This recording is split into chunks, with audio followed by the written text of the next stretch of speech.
Winter in Black Hollow didn't just arrive. It attacked. The kind of cold that turned breath into ice crystals before they hit the ground. The kind that made men's beards freeze solid during the walk from the saloon to their boarding rooms. The kind that killed livestock overnight if you weren't careful. That turned dirt roads into glass. That made every step outside feel like gambling with frostbite. But the cold wasn't the worst thing about that particular December. The worst thing was the silence. Not the absence of sound. Black Hollow buzzed with noise like always. Wagons rattling over frozen ruts. Hammers striking metal in the blacksmith's forge. Drunks singing off-key in Murphy's saloon. Children shrieking as they threw snowballs in the alleys behind the general store. No, the silence Maribel heard was different. It was the silence of people deliberately not speaking to her. The silence of eyes sliding away the moment she approached. The silence of conversations stopping dead whenever she entered a room, then resuming in whispers the moment she left. The silence of a town that had collectively decided she no longer deserved to exist in their world. Mara stood at the cracked mirror in the boarding room she rented above Callahan's feed store, studying her reflection with the clinical detachment of someone inspecting a broken tool. 32 years old but looking closer to 40.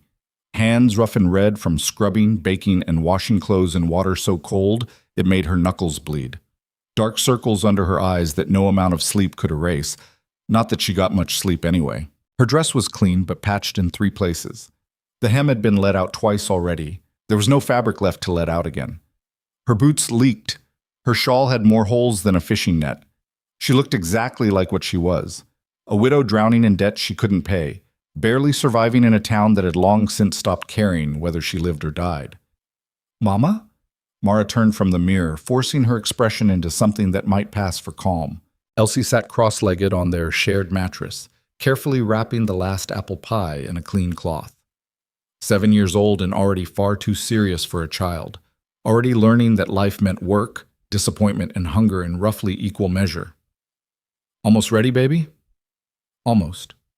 Elsie's small fingers worked with intense concentration, making sure the edges of the cloth tucked perfectly so no cold air could reach the crust. "Do you think people will buy them today, Mama?" Mara's chest tightened. That question. Every morning, Elsie asked that question. Every morning, Mara lied. "Of course they will, sweetheart. Your pies are the best in the territory." It wasn't a lie, exactly. The pies were exceptional. Mara had learned to bake from her grandmother, who'd learned from her grandmother, passing down recipes and techniques that turned simple ingredients into something close to magic. Flaky crusts that shattered at the first bite. Fillings that tasted like bottled sunshine. Spices measured so precisely they made grown men close their eyes and remember childhoods they thought they'd forgotten. The problem wasn't the quality of the food. The problem was who made it. Outside, the streets of Black Hollow clattered to life. Mara could hear the sounds filtering up through the floorboards, Diane owners sweeping snow from their doorsteps, freight wagons delivering supplies for the Christmas market, ranchers riding into town to buy gifts for wives and children. The annual Christmas market. Mara's last chance. If she didn't sell enough food today, enough to pay the rent she owed, enough to buy supplies to keep going, the landlord would evict them by New Year's Day, which meant living on the street, which meant freezing to death, which meant dying. Mara had learned not to soften those thoughts anymore. Survival required brutal honesty. She couldn't afford the luxury of hope that wasn't backed by reality. "Come on, baby. Let's get set up before the good spots are all taken." They descended the narrow staircase in darkness, careful not to wake Mr. Callahan, who'd made it abundantly clear that he resented having tenants cluttering up his property. At the bottom, Mara paused to shift the heavy basket of pies, distributing the weight more evenly across her aching shoulders. "I can carry some, Mama." "You're already carrying the bread. That's plenty." "But you're tired." Mara looked down at her daughter's solemn face, at eyes far too old for a 7-year-old, and felt something crack inside her chest. "I'm fine, Elsie. I promise." Another lie. The square was already transforming when they arrived. Lanterns hung from every post and archway, casting golden light across the snow. Vendors shouted greetings to each other as they erected stalls and arranged merchandise. The smell of roasting chestnuts mixed with pine smoke and horses and cold, crisp air. It should have felt magical. It should have felt like Christmas. Instead, Mara felt like she was walking to her own execution. Their assigned spot was in the far corner naturally, the least visible location, where foot traffic barely reached. Mara had learned not to complain. Women in her position didn't complain. They smiled, thanked whoever gave them scraps, and pretended gratitude was the same as fairness. She spread a clean cloth over the rickety table they'd borrowed from the church basement, another favor she'd have to repay somehow, and began arranging the pies. Apple with cinnamon and just a hint of nutmeg. Cherry preserves from last summer, sweetened with the last of their sugar. A savory meat pie made from beef scraps the butcher had sold her for almost nothing because they were one day away from spoiling. Bread, cinnamon rolls, smoked meat pastries, everything she could make with almost no money and even less hope. They look beautiful, Mama. Thanks to you, baby. You helped with every single one. Elsie beamed, a rare, genuine smile that made Mara's heart simultaneously soar and break, because she knew what was coming. She knew exactly what would happen when the market officially opened and customers began flooding the square. She knew because it happened every single time. The first hour confirmed her worst fears. People streamed past their stall in waves, ranchers, shopkeepers, families dressed in their finest clothes. They laughed and chatted and spent money freely at every booth. Every booth except hers. Oh, some people glanced over. A few even slowed down, attracted by the smell of fresh baking. One woman, Mrs. Patterson, who used to attend the same church socials before Mara's husband died, actually reached toward an apple pie, her hand hovering over the golden crust. Then she recognized Mara. Her expression changed instantly. The pleasant curiosity vanished, replaced by something colder, harder. She pulled her hand back and walked away without a word. Mara watched her go, keeping her face carefully neutral. Elsie watched too, her small hands clenching into fists. Why didn't she buy it, Mama? She wanted to. I saw her. Maybe she wasn't hungry after all. But it's fine, baby. Someone else will come. More lies. The morning dragged on with agonizing slowness. Other vendors sold out of merchandise and went home early, their pockets heavy with coins. The square buzzed with Christmas cheer, with children begging parents for candy and men arguing good-naturedly about whose horse was faster. At Mara's stall, nothing. She heard the whispers, of course. People didn't even bother hiding them anymore. That's the widow Belle, heard she's behind on rent again. Can't manage money to save her life, that one. Her husband left her in quite a state. Debts everywhere. Well, what did she expect, marrying a minor? Everyone knows they drink their wages. Mara's jaw tightened. Thomas Bell hadn't been a drunk. He'd been a good man, a kind husband, a father who'd loved his daughter more than anything in the world. He died in a mine collapse along with 17 other men, crushed under tons of rock because the mine owner had ignored safety concerns to save money. But Black Hollow didn't remember Thomas Bell the man. They remembered Thomas Bell the debt. The money he'd borrowed to pay for Elsie's medicine when she'd caught pneumonia 2 winters ago. The credit he'd extended at the general store when times got tight. The rent he'd fallen behind on during the 3 months he'd been too injured to work after a previous mining accident. When he died, all those debts became Mara's responsibility. The mine owner paid nothing, said the collapse was an act of God, not his fault. The other miners' families received the same response. A town meeting was held. Everyone agreed something should be done. Nothing was done. And Mara was left with debts she'd never agreed to, for a death she couldn't prevent, in a town that decided she should have somehow managed better. Mama. Elsie's voice was small, uncertain. Yes, baby? Nobody's going to buy anything, are they? Mara opened her mouth to lie again, to offer false reassurance, to pretend everything would somehow work out. But looking at her daughter's face, at the fear and resignation already settling into those young eyes, she couldn't do it. I don't know, Elsie. I honestly don't know. The admission hung between them, terrible and true. Then Elsie did something that broke Mara's heart completely.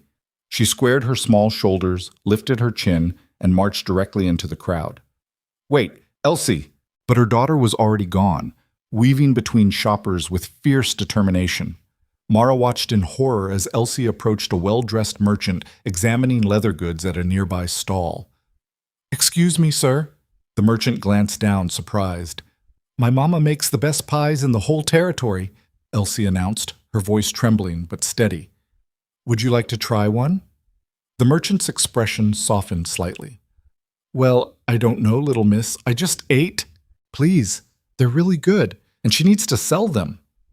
Something in the man's face changed. Not to cruelty exactly, more like discomfort. The look of someone who'd accidentally stumbled into a situation they wanted no part of. I'm sure they're fine, but I really can't. Please.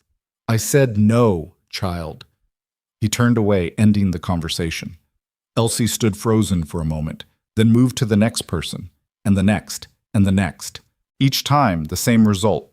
Polite refusals, uncomfortable retreats, people literally crossing the street to avoid a 7-year-old girl trying to sell pie. Mara wanted to call her back, to spare her the rejections, to protect her from learning this particular lesson about how the world treated people like them. But she didn't, because they needed the money too desperately. So she stood at her empty stall, watching her daughter beg strangers for help, and felt herself dying inside one rejection at a time. Then something changed. It was almost noon when Mara first noticed him, a figure at the far edge of the square, tall enough to stand out in any crowd. He moved with the deliberate economy of someone who'd spent his life in harsh country, wasting no motion, no energy. A rancher, clearly. His coat was good quality but weathered, patched in places but well-maintained. Boots designed for function, not fashion. Hat pulled low against the wind. He wasn't browsing. He was watching. Specifically, he was watching Elsie. Mara's protective instincts flared immediately. She'd heard stories about men who preyed on desperate families, who offered help that came with prices no mother should ever have to pay. But the stranger's attention wasn't predatory. It was curious.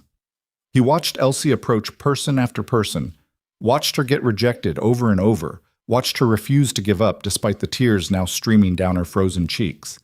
Then he moved. Not toward Elsie, toward Mara's stall. He walked with the confidence of someone who'd long since stopped caring what other people thought.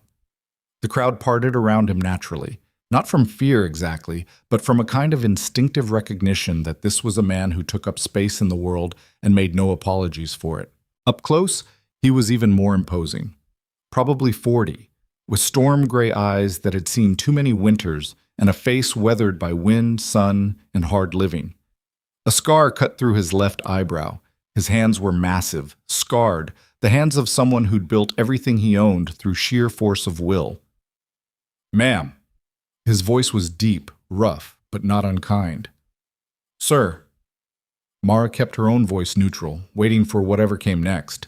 The judgment, the proposition, the cruel joke. Instead, he picked up one of the apple pies and studied it with genuine interest. "How much?" Mara blinked, momentarily thrown. 50 cents. She braced herself for him to negotiate down, to claim the price was too high, to walk away like everyone else. He set $2 silver on the table. "I'll take 4. Mara stared at the coins, her brain struggling to process what was happening. "Sir, that's too much. The pies are only—" "I know what they cost. I'm buying 4. He waited, patient and immovable as a mountain. With shaking hands, Mara wrapped the pies in clean cloth, her mind racing. This had to be a mistake, or a cruel prank, or— The stranger took the wrapped pies, then picked up a slice from one she'd cut for samples. One bite. That's all it took. Mara watched his expression change, not dramatically, but definitely. Something shifted behind those gray eyes. Recognition, maybe. Or memory. He chewed slowly, deliberately, then swallowed. For several seconds, he said nothing. Then, "This tastes like home." 3 simple words, delivered without emotion, but somehow heavy with meaning Mara couldn't quite interpret. "Thank you, sir." "Who taught you to bake?" The question surprised her. "My grandmother. Why?" "Because this is the first thing I've tasted in 5 years that made me remember my mother's kitchen." He paused. "She died when I was 12. Haven't thought about her cooking in decades." Mara didn't know what to say to that. The stranger studied her for a long moment, those gray eyes taking in every detail. Her patched dress, her chapped hands, the exhaustion she couldn't hide, the desperation she tried to. "You're the Widow Bell." It wasn't a question. "Yes." "Heard about your husband. Mine collapsed 3 years back." "Yes." Heard you've been trying to keep afloat ever since. Yes. Mara waited for whatever came next. The judgment. The pity. The advice about how she should have managed better. Instead, I need a cook. Mara's brain stuttered. Excuse me? At my ranch. 30 men to feed, 3 meals a day. Current cook just quit. Said he was tired of winters this far north. The stranger pulled a card from his pocket and set it on the table beside the remaining coins. Cole Mercer. I run the Broken Creek Ranch in the Canyonlands north of here. Mara knew the name. Everyone did. Broken Creek was the largest cattle operation within 200 miles. Mercer had a reputation as a hard man, but a fair one. Someone who survived winters that killed other ranchers, who could track wounded animals through blizzards, who'd once fought off a mountain lion with nothing but a knife. I don't understand. I need a cook. You need work. Seems straightforward. But I have a daughter. Bring her. Ranch has a school for workers' children during winter. I've never cooked for that many people. You made this. He gestured to the pie. That's all I need to know. Mara's thoughts spun. This couldn't be real. Things like this didn't happen to people like her. There had to be a catch. There was always a catch. Sir, I appreciate the offer, but a widow moving to a single man's ranch, people would talk. It would ruin what little reputation I have left. Something flickered across Mercer's face. Not anger. Something more like understanding. People are already talking, Mrs. Bell. Seems to me you're worried about protecting something you don't actually have anymore. The words hit harder than a slap because they were true. Think about it, he continued. I'll be at the Copper Bell Hotel through tomorrow morning. If you decide you want the job, come find me. He picked up his pies and turned to leave. Mr. Mercer? He paused. Why? Why offer this to someone you don't know? For the first time, something like a smile ghosted across his weathered face. Because your daughter spent an hour getting rejected by every person in this square and didn't quit once. That's the kind of stubborn I need on a ranch. He tipped his hat. Also, that pie tasted like something worth fighting for. Been a long time since I tasted anything worth fighting for. Then he was gone, disappearing into the crowd like he'd never existed. Mara stood frozen, staring at the card in her shaking hands. Cole Mercer, Broken Creek Ranch, a job, real wages, a place to live, and the most dangerous thing of all, hope. Mama! Elsie crashed into her, wrapping small arms around Mara's waist. That man bought pies! 4 of them! Did you see? I saw, baby. Is he nice? He looked scary, but his eyes weren't mean. Mara looked down at her daughter's flushed, hopeful face. I don't know what he is, Elsie, but he might be the answer to a prayer I was too tired to pray. That night, sleep refused to come. Mara lay on the thin mattress, listening to Elsie's soft breathing, staring at the ceiling while her mind churned through possibilities and consequences. Taking the job meant leaving Black Hollow, leaving the only town she'd ever known, leaving what few connections she still had, leaving her husband's grave. It meant moving to an isolated ranch where she'd be completely dependent on a man she'd met once for approximately 5 minutes. It meant putting herself and Elsie in a vulnerable position with no safety net, no backup plan, no way out if things went wrong. Every instinct screamed that this was dangerous, reckless, exactly the kind of decision desperate people made right before their situations got dramatically worse. But staying meant eviction, homelessness, starvation, death. Those weren't abstract possibilities anymore.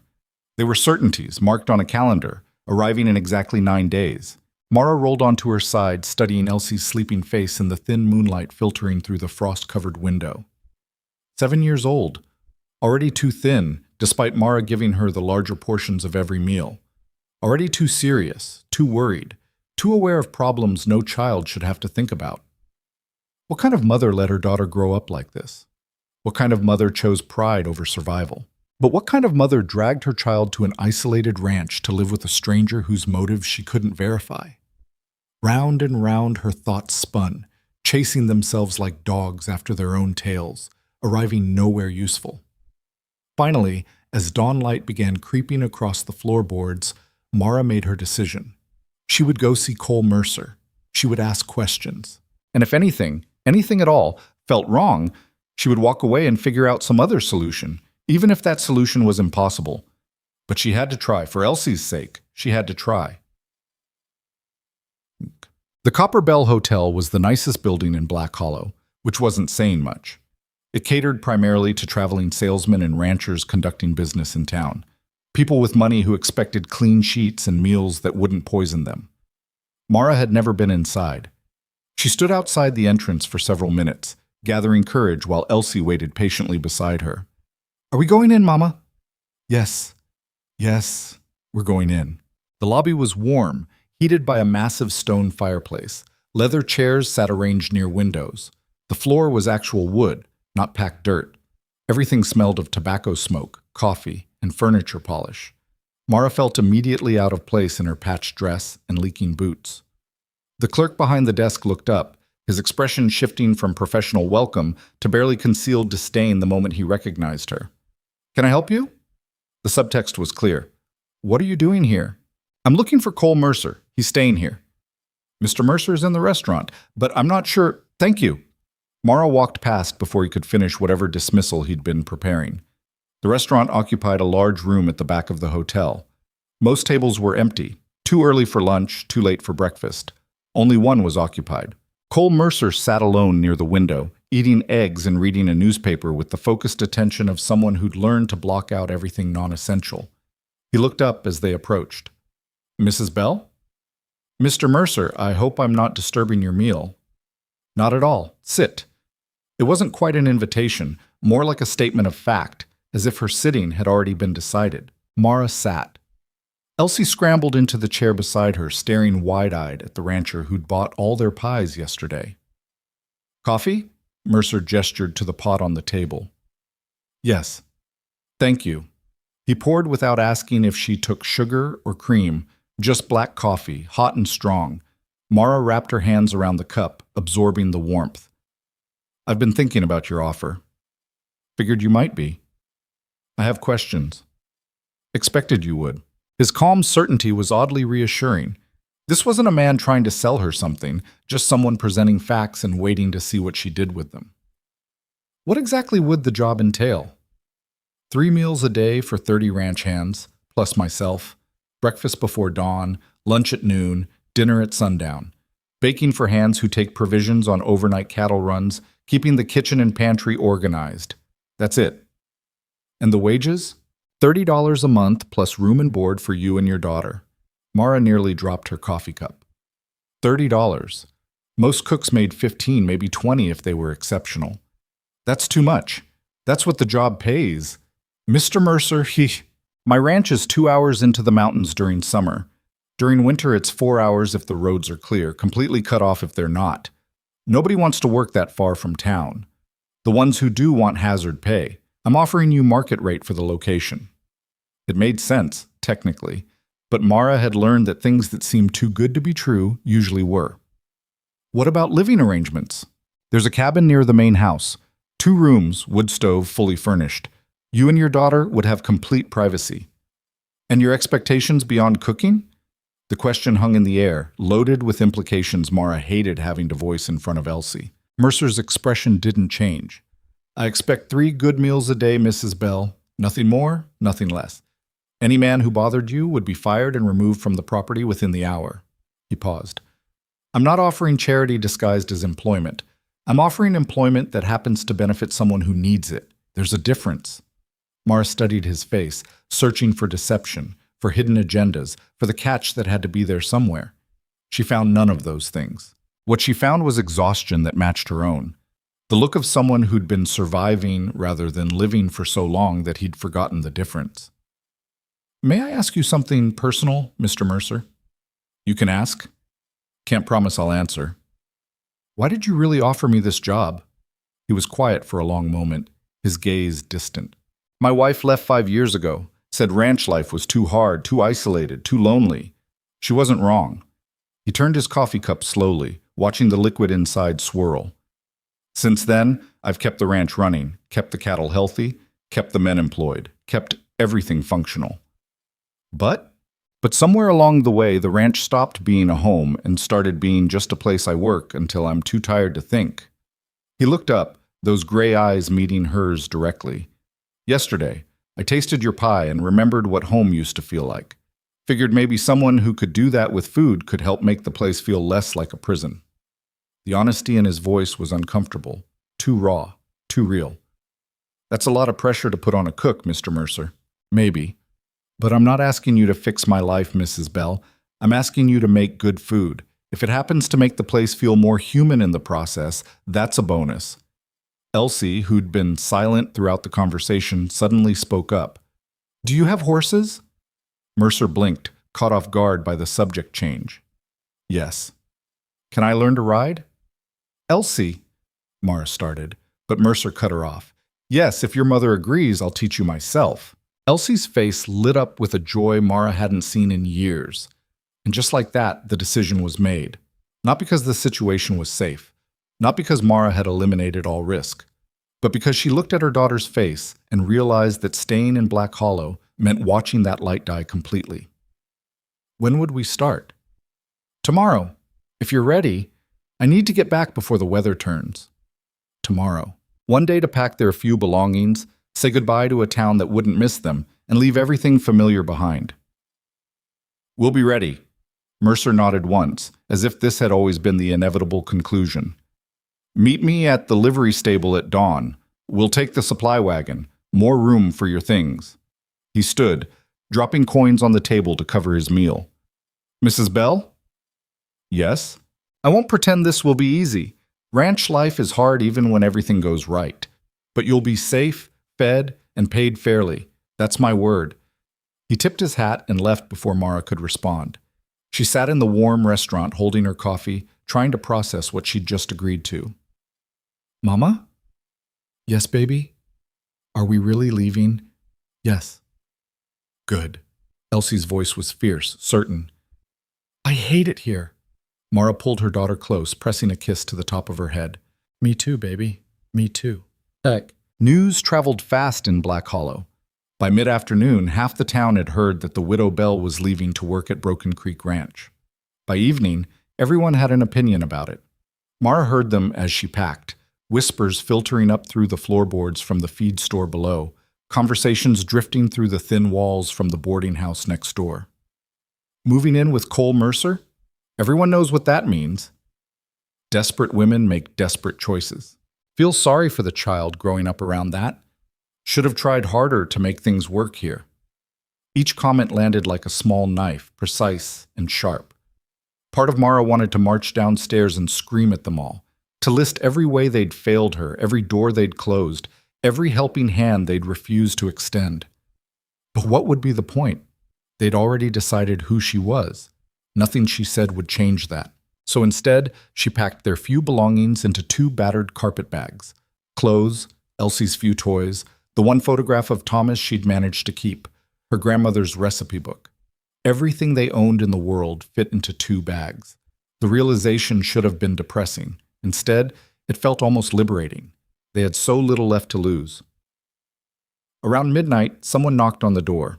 Mara opened it to find Mrs. Patterson, the woman who'd almost bought a pie yesterday before recognizing her, standing in the hallway holding a small package. I heard you're leaving. News travels fast.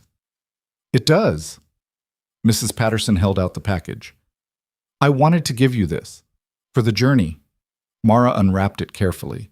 Inside, fresh bread, cheese, dried meat, travel food. Mrs. Patterson, I don't understand. The older woman's expression was complicated. Guilt, regret, and something that might have been shame all mixed together. I should have bought your pie yesterday. I wanted to, but I was... She trailed off, searching for words.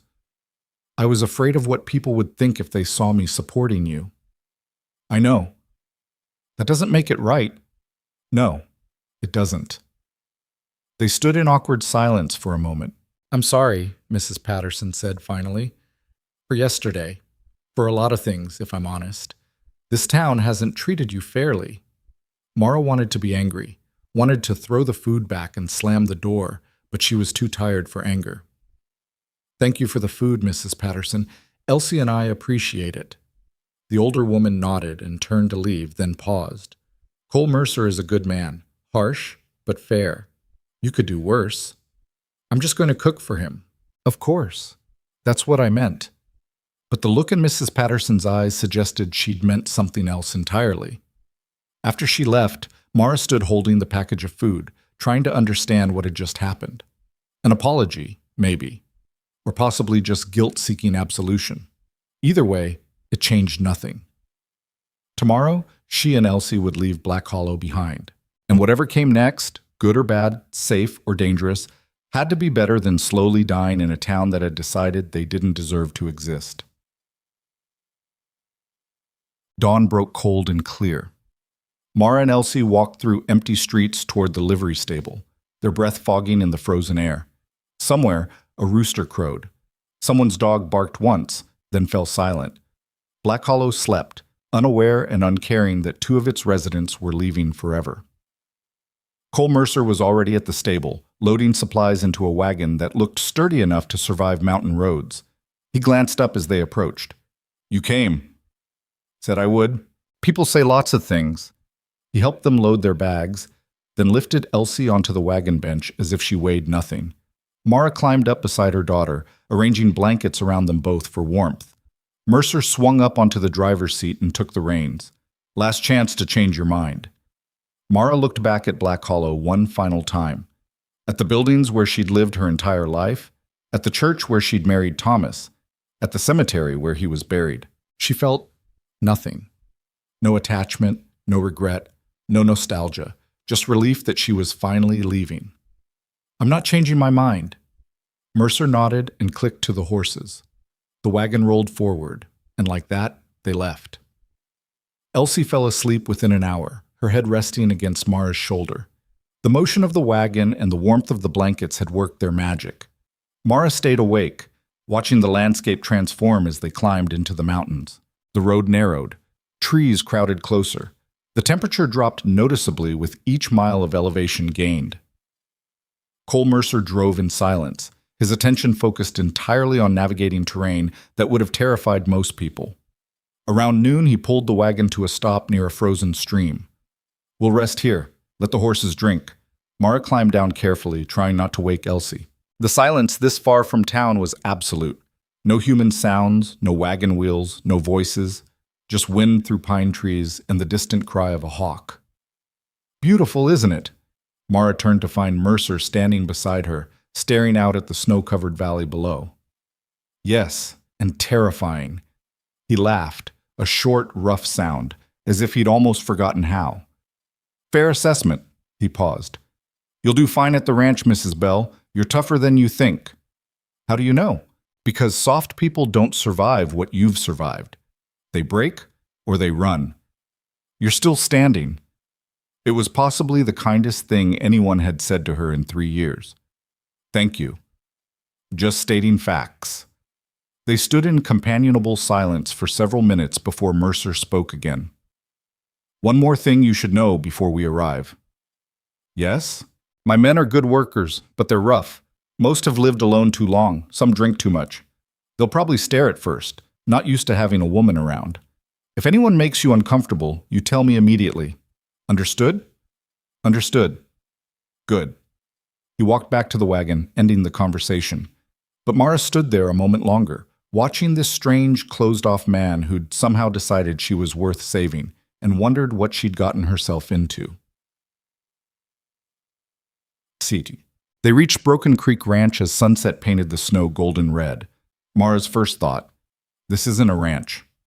It's a fortress. The main compound sat in a natural valley, protected on 3 sides by steep cliffs. Multiple buildings sprawled across cleared land, barns, bunkhouses, storage sheds, corrals, a smokehouse, what looked like a small blacksmith forge.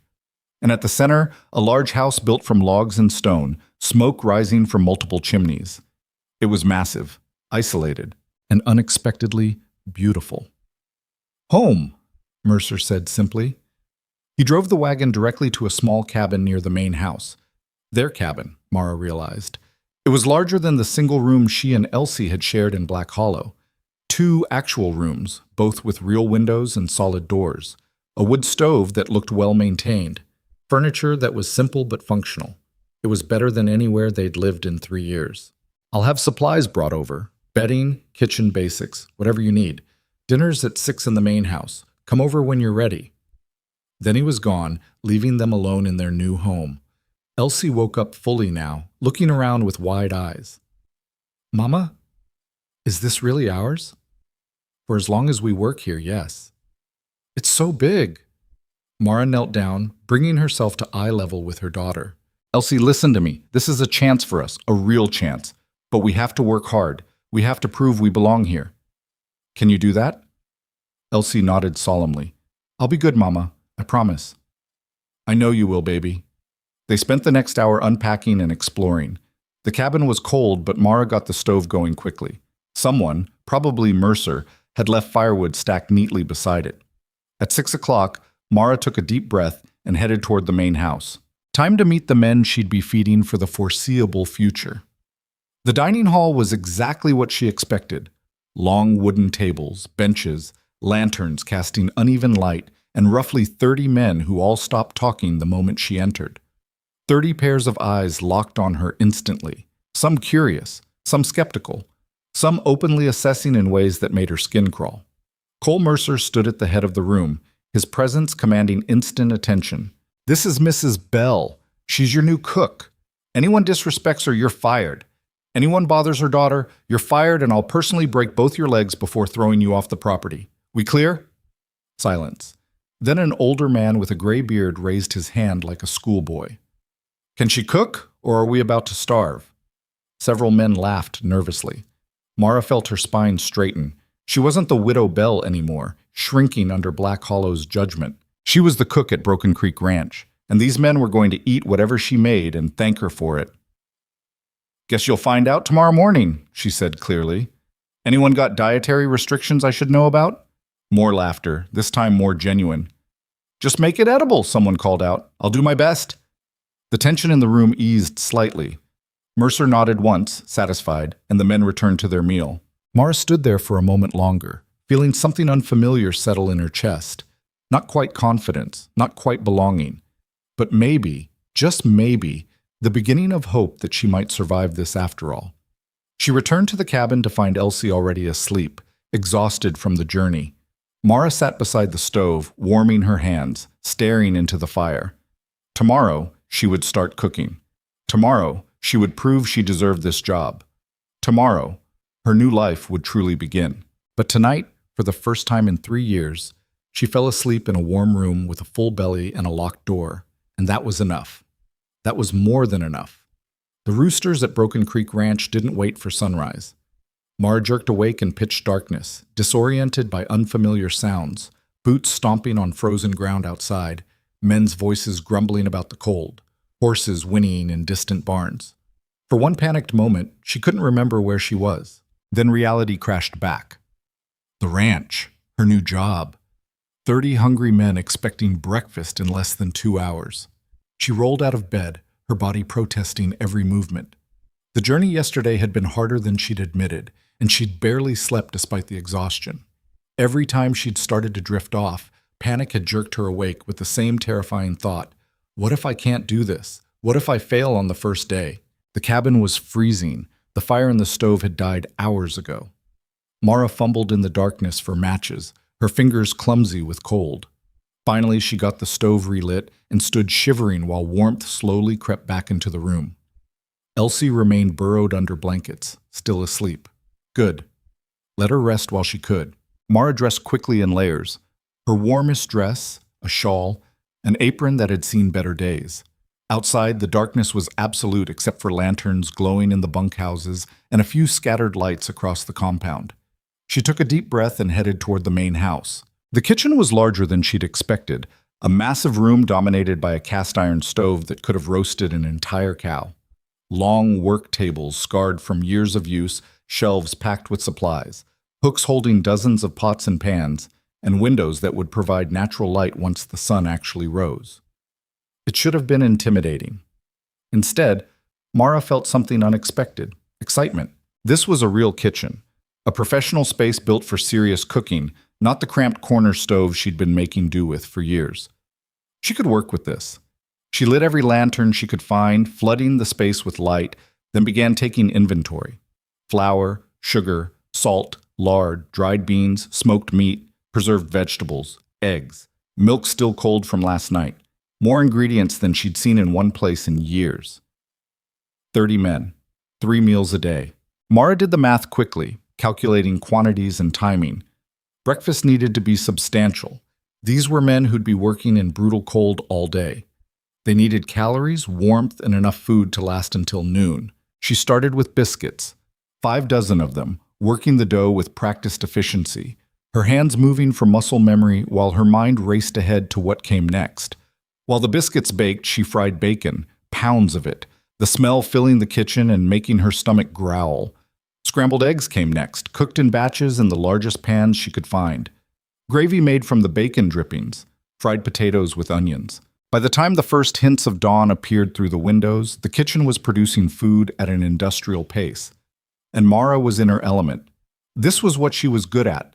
Not socializing, not fitting in, not making people like her. Cooking. Taking raw ingredients and transforming them into something that could make exhausted, frozen men remember why being alive wasn't completely terrible. "Smells good." Mara jumped, nearly dropping the pan she was holding. Cole Mercer stood in the doorway, watching her with those unreadable gray eyes. "How long have you been standing there?" "Few minutes." Didn't want to interrupt. He walked into the kitchen, moving around her with surprising care for such a large man. "Coffee ready?" "Should be." Pot on the stove. He poured himself a cup, took a sip, and something close to approval crossed his face. "When did you start cooking?" "Around 4. "That's earlier than necessary." Wanted to make sure everything was ready on time. Mercer studied her for a long moment. "You're nervous." It wasn't a question. Mara considered lying, then decided against it. "Yes." "Why?" "Because if I mess this up, my daughter and I are back where we started. Worse than where we started, actually, because we won't even have Black Hollow anymore." "You're not going to mess it up." "You don't know that. I know you got up at 4 in the morning on your first day to make sure breakfast was perfect. That tells me everything I need to know." He set his coffee cup down. "The men will be here in 20 minutes. Fair warning, they're loud, crude, and they eat like starving wolves. Don't take it personally."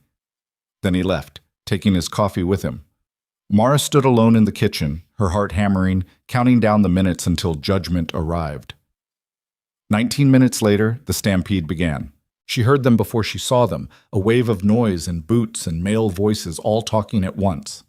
Then they poured into the dining hall like a flood, filling every bench, creating chaos that somehow organized itself into a functional system.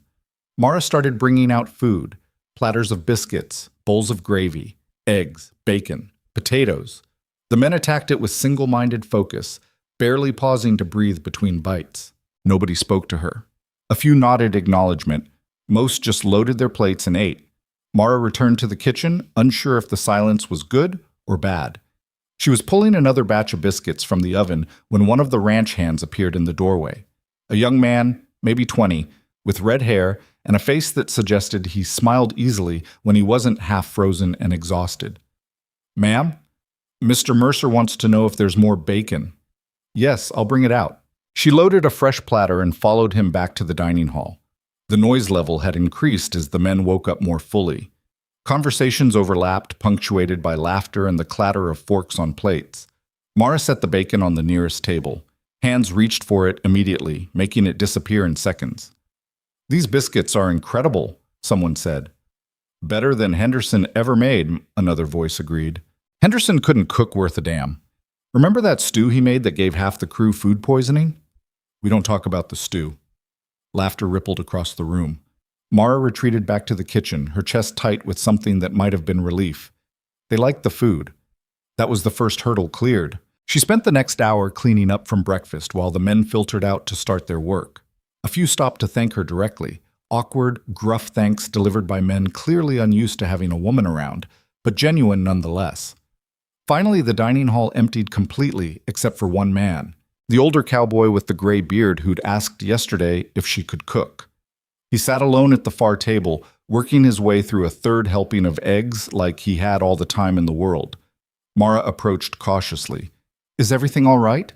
He looked up, and she saw his eyes were pale blue, sharp despite his age. "More than all right, ma'am. Best breakfast I've had in 5 years. He gestured to the empty bench across from him. Sit a minute. You've earned it. Mara hesitated, then sat. I'm Walter Hayes, foreman here. Been working for Cole Mercer since he bought this place. Mara Bell. I know who you are. Heard about you from Cole. What did he say? Walter smiled slightly. That you make pie that tastes like home. That your daughter's got more backbone than most adults. And that you needed a fair chance nobody else was willing to give you. Mara didn't know how to respond to that. Listen, Walter continued, his voice dropping lower. You should know something about this place. Cole runs it hard but fair. He expects a lot, but he also takes care of his people. You do your job, you'll be fine. But if you're looking for warmth or easy friendship, he trailed off. Well, that's not who he is anymore. Anymore? He used to be different before his wife left. More open. Laughed occasionally. Since then, he's just gone somewhere else inside himself. Walter finished his eggs and stood. Point is, don't expect gratitude or praise. Expect fairness. That's the best he can give right now. He left before Mara could ask what he meant. She sat alone in the empty dining hall processing this information when Elsie appeared in the doorway, still wearing her nightgown, her hair a tangled mess. Mama? Where were you? Working, baby. Come here. Elsie shuffled over and climbed onto Mara's lap, resting her head against her mother's shoulder. Are we staying? For now, yes. Good. I like it here. It's quiet. Mara held her daughter close, breathing in the familiar smell of her hair, and allowed herself a moment of peace before the next wave of work began. Lunch preparation started at 9. Beef stew, cornbread, apple cobbler from dried fruit. Simpler than breakfast, but still substantial. Around 10, Elsie wandered into the kitchen wearing actual clothes this time, looking lost. Mama, what should I do? Mara paused, suddenly realizing she hadn't thought this through. In Black Hollow, Elsie had always been nearby while she worked. But here, in this massive compound with 30 strange men, where could a 7-year-old safely spend her time? As if summoned by the thought, Cole Mercer appeared. Mrs. Bell, a word? Mara wiped her flour-covered hands on her apron. Of course. He looked down at Elsie. You want to see the horses? Elsie's eyes went wide. Really? Promised I'd teach you to ride. Might as well start now. He glanced at Mara. If your mother agrees. Mara wanted to say no. Wanted to keep Elsie close where she could see her. But she'd learned in Black Hollow that being overprotective just made her daughter's world smaller. Stay with Mr. Mercer. Do exactly what he tells you. Understand? Yes, Mama. Elsie practically vibrated with excitement. She'll be safe, Mercer said quietly. I won't let anything happen to her. Then they were gone, leaving Mara alone with her stew and her anxiety. She tried to focus on cooking, but her mind kept drifting to images of Elsie getting kicked by a horse, or falling, or getting lost in the massive compound. Finally, unable to stand it anymore, she left the stew simmering and walked toward the barns. The horse corral sat on the western edge of the compound, massive enclosures housing at least 40 animals. Mara spotted Elsie immediately, a tiny figure standing on the bottom rail of a fence, reaching toward a chestnut mare while Mercer stood behind her, one hand resting lightly on her shoulder for balance. That's it. Let her smell your hand first. Horses want to know you're not a threat. She's so pretty. This is Copper. She's gentle, good for beginners. The mare lowered her head, allowing Elsie to stroke her nose. The little girl's face was pure joy. Mara's throat tightened unexpectedly. When was the last time she'd seen Elsie look that happy? She's fine. Mara jumped, spinning around to find Walter Hayes standing behind her. I wasn't... You were worrying. Natural for a mother. But Cole's good with kids. Patient. He'll take care of her. How do you know? Because he wanted kids of his own. His wife didn't. That was one of the reasons she left. Said raising children on a ranch this isolated would be cruel. Walter spat into the snow. Personally, I think she just didn't want the responsibility. But what do I know? He walked away, leaving Mara with more questions than answers. She returned to the kitchen and threw herself into cooking with renewed focus. The stew needed tasting. The cornbread needed checking. The cobbler needed assembling. Lunch arrived faster than she expected. The men filed in at noon exactly, their faces red from cold and wind. They ate with the same fierce efficiency as breakfast, demolishing everything she'd made in under 30 minutes. This time, several of them stopped to thank her directly. "Best stew I've had in years, ma'am. This cornbread's perfect.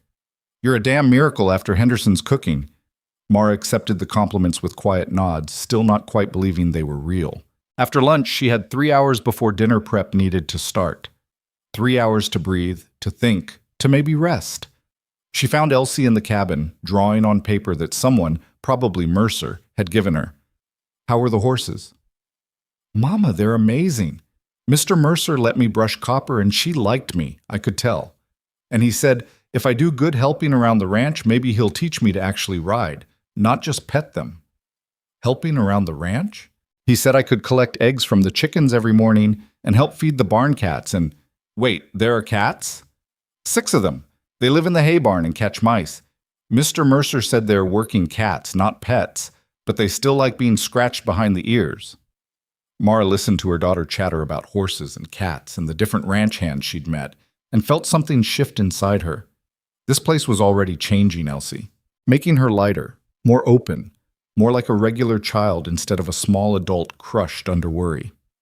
That evening, Mara cooked roast beef, mashed potatoes, gravy, green beans preserved from last summer, and a dried apple pie that wasn't quite as good as the one that had brought them here, but still respectable. The men ate, complimented, left. She cleaned the kitchen until everything gleamed, then stumbled back to the cabin, exhausted in a way that felt different from Black Hollow's exhaustion. This wasn't the tiredness of desperation and fear. This was the tiredness of hard work that actually mattered. Elsie was already asleep, clutching a small carved wooden horse that definitely hadn't been in their belongings that morning. Mara stared at it, then at her daughter's peaceful face, and felt tears she'd been holding back all day finally break through. They'd made it through the first day. One day. Only forever left to go. The days blurred together after that, settling into a rhythm that was exhausting but sustainable. Wake at 4, cook breakfast, clean, cook lunch. Rest briefly, cook dinner, clean, sleep, repeat. The work was brutal but straightforward. Nobody asked her for anything except food. Nobody judged her for past failures. Nobody whispered about debts or dead husbands or desperate choices. They just ate what she made and went back to work. It should have been a relief. It was a relief. But it was also lonely in ways Mara hadn't expected. In Black Hollow, she had been isolated, but at least she'd been around other women, the few who still spoke to her anyway. There'd been children Elsie's age, shops to visit, church socials she used to attend before becoming invisible. Here, there was just the ranch. Miles of snow and mountains and isolation. 30 men who treated her with polite distance. And Cole Mercer, who remained as closed off and unreadable as the day they'd met. By the end of the first week, Mara realized she hadn't had an actual conversation with anyone except Elsie in days.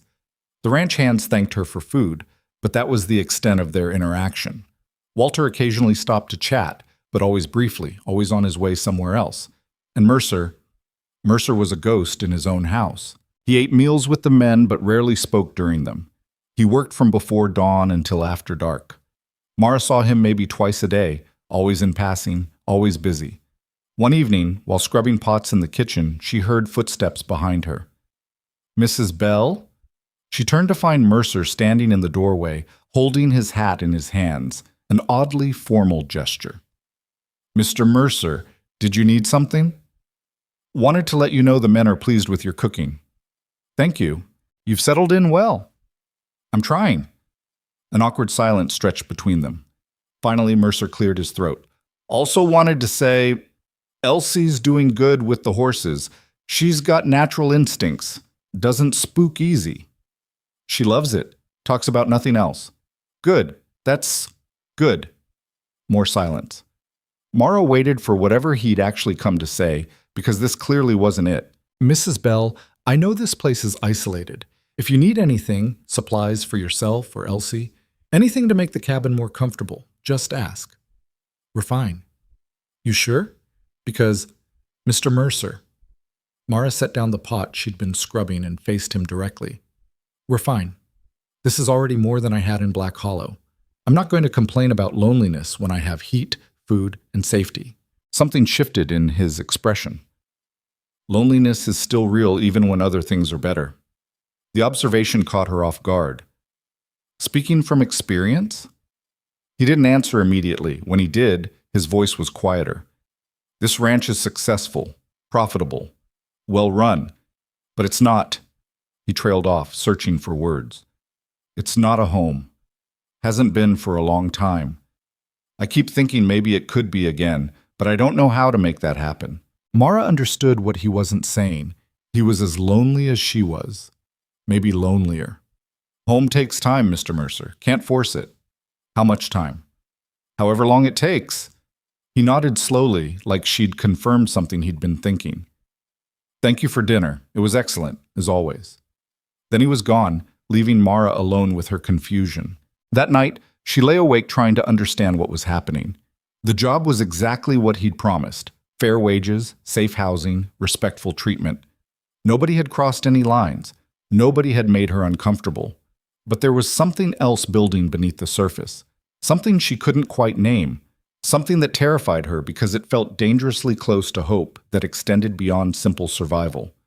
The second week brought the first real storm. Mara woke to wind screaming around the cabin hard enough to shake the walls. Snow fell so thick she couldn't see the main house from her window.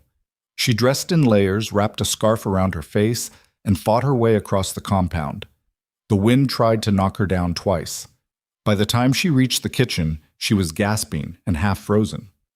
Walter Hayes was already there, starting the stove. Bad one, he said without preamble. We'll be stuck inside for at least 2 days. Hope you've got enough supplies. I think so. What do you mean stuck inside? This kind of storm, you don't go outside unless absolutely necessary. Too easy to get disoriented and wander off. We've lost men that way. Mara's blood went cold. Elsie's in the cabin alone. I'll get her. You start cooking. He was gone before she could protest. 15 terrifying minutes later, he returned carrying Elsie bundled in blankets. Found her trying to come after you. Brave kid. Stupid, but brave. Elsie looked up at Mara with frightened eyes. I was scared you got lost, Mama. Mara hugged her daughter tight. I'm right here, baby. Always right here. The storm raged for 3 days. 3 days where nobody could work outside, where the men were trapped in bunkhouses going stir-crazy, where the wind howled like something alive and hungry.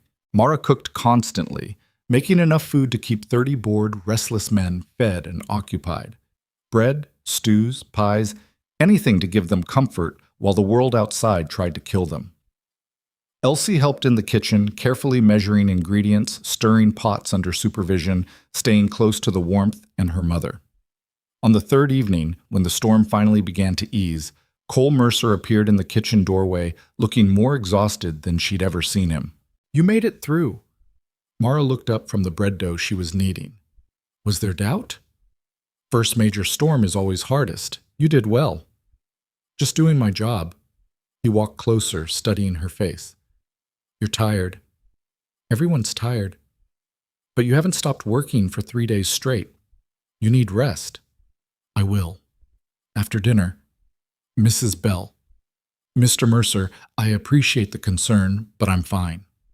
They stared at each other, locked in a silent battle of wills. Finally, Mercer broke first. At least let me help.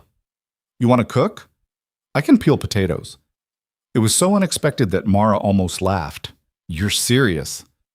Do I look like I'm joking? He didn't. So for the next hour, Cole Mercer, owner of the largest ranch in 200 miles, man who'd survived everything the wilderness could throw at him, stood in his kitchen peeling potatoes while Mara cooked and Elsie set the table. They didn't talk much, but the silence felt different than usual, less heavy, almost comfortable. When dinner was finally ready and the men filed in to eat, several of them did double takes at seeing their boss helping in the kitchen. Walter Hayes grinned wide enough to show missing teeth. Well, I'll be damned. Shut up, Walter, Mercer said without heat. Didn't say nothing, boss. Just nice to see you in here acting human for once. After the men left and the cleaning was finished, Mercer walked Mara and Elsie back to their cabin.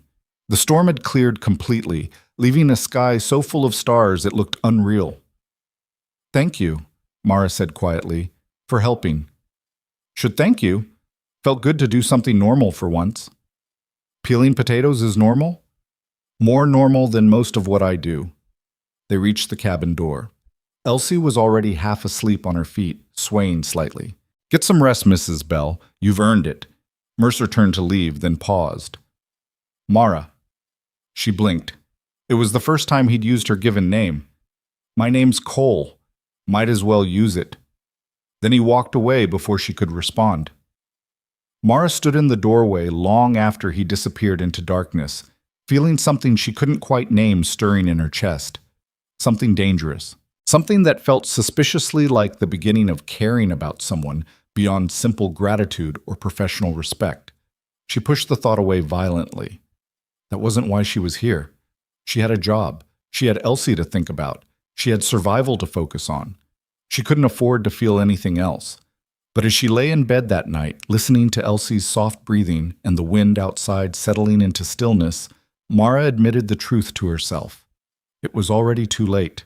She was already starting to feel things she had no business feeling, and that terrified her more than any storm ever could.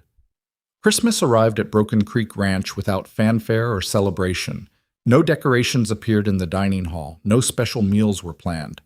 The men worked their usual shifts, tending cattle and repairing equipment damaged by the recent storm.